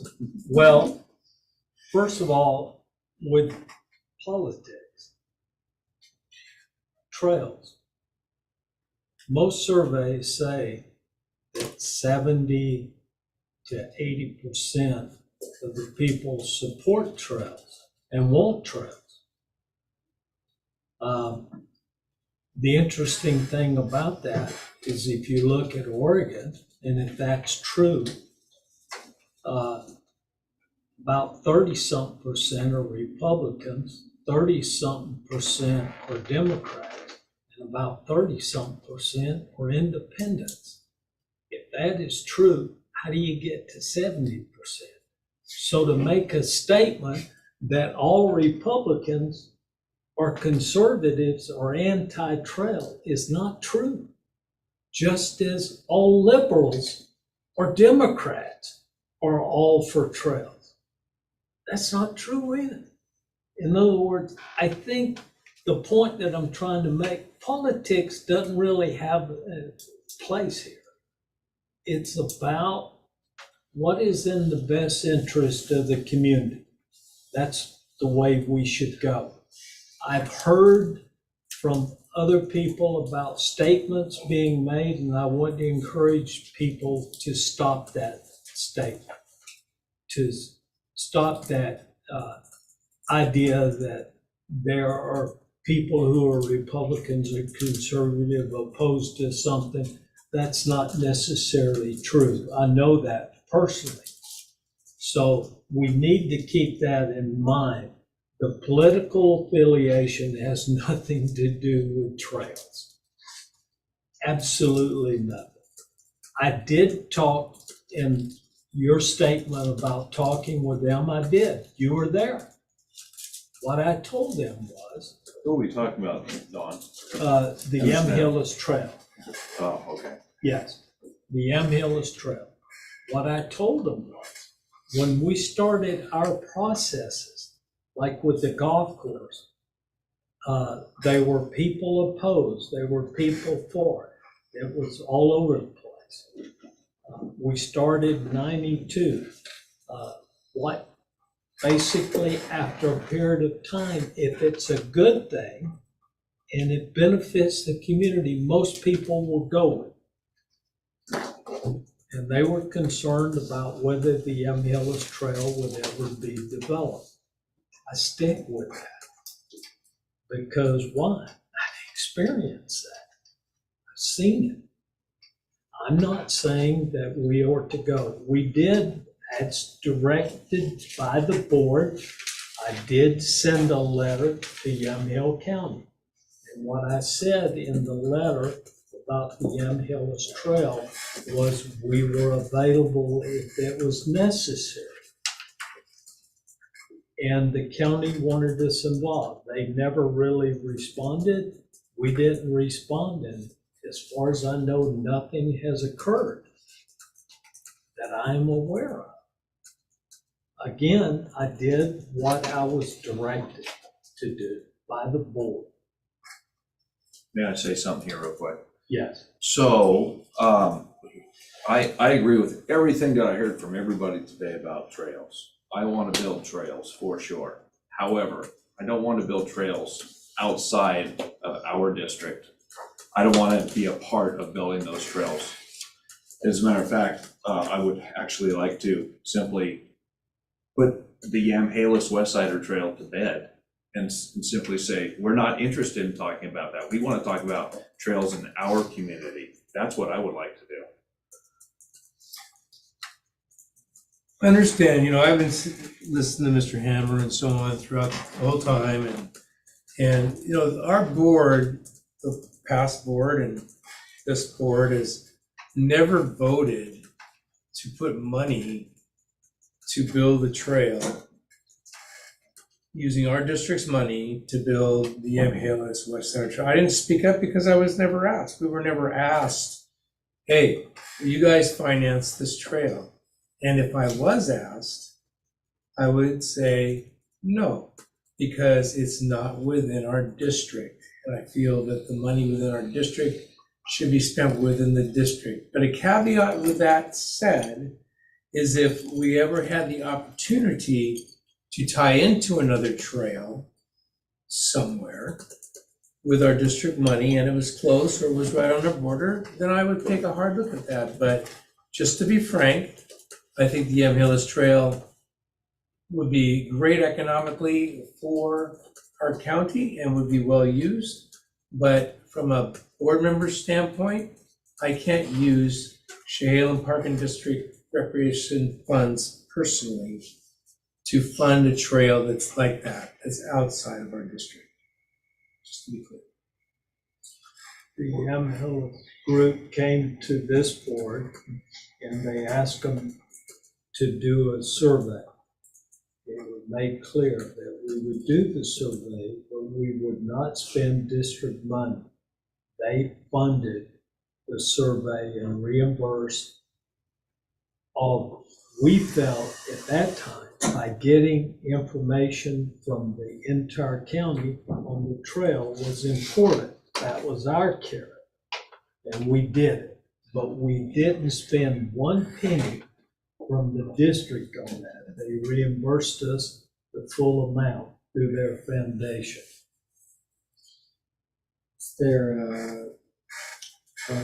Well, as a member of the Trail Advisory Committee, we looked at the Yamhalis Trail at great length. I actually met with Tom Hammer. He drove me out into the country. I met with a lot of farmers. It was a great time. Great people, and I got a lot of information from that. We've heard from the Yamhalis group. Our advisory board did not vote to push that forward or bring it forward to the board. So our committee said, nope, we're not going to recommend it. We're also not going to kill it. It's basically tabled, and there it lies. If you need something more, we can bring it back up to the Trail Advisory Committee if you want us to really crush it into the ground. But our point was like, look, this is outside our district. Why are we even talking about this? And so I agree. Why that's, are we talking about this? Yeah. So that's why I say, I'm gonna tell you straight up, I believe we should squash it right now. It is outside of our district and there's no point in us wasting another moment on it. Let's get on with what's in our district. Let's spend our time on our facilities in our districts. Let's spend our money here in our district. So I'm gonna make a motion. And the motion is, we are going to not move forward or talk or Well, help me I out. don't know if we need a motion. I don't. think That was the same. Everyone has stated that we're not doing anything with the Yamhalis West Side Trail or anything outside of our district boundaries. Legally, we can't anyways, so I think he was just clarifying his record or his perspective on what Tom said, so. I would like a letter sent from Chehalem Parks and Recreation to the county stating that they have no interest now or in the future of acquiring or operating the trail on that abandoned rail line. I would like a letter, not just a thought. I don't know how I can do that. Something tangible, something permanent. Because my thing is if all of a sudden the residents of wherever decide to make us a bigger district and bring us in, then that's a different story. So I don't know if we can do that when they say. 20 years from now, if Carlton. Yeah. wants, And it wouldn't be binding on So- the future board. That's right? Yeah, It it wouldn't wouldn't be be bonding anyway. It's not an issue. Yeah, I don't see it as an issue. And I think It at is an issue. 9:38 PM on a Thursday, I don't think it's worthy of more discussion, especially since staff has been stuck it out this long to deliver their reports. Do you have anything else in your report? No, I'm gonna end it. We Okay. need to get. All right, staff, does anyone have a report? And of course, the quicker the better. I was gonna say, mine's about 20 minutes, so I'm Oh. just gonna say, everything Okay. is great. Let's If you have continue any this questions meeting. for me, please feel free to reach out. I'm gonna be meeting with Jason tomorrow with staff, just to go over, he kind of wants to know what special services is about, what we provide, and what we might need, and super excited about that. That's it. Okay. I don't think we've eaten dinner or, Okay. I give out the, what are they, suckers? I'm gonna mirror what Julie said. Is, Perfect, Brian. yeah, you guys have reached out before, and you know where to find me. Okay. Yeah, I'm a moving target, but you can find me. Any other staff reports? Nothing pressing from here, still busy out at the golf course and. Yep. Got a much tilleration like Steven said, so. Okay. Okay, well, I think that is everything. Are we gonna go back to 3 people in our meetings? We're just working towards that, right? Just having 3 people, right? Not likely. Oh, Yeah. only when it gets Probably to not. Okay. I concur with the motion to adjourn. Thank you. Rob,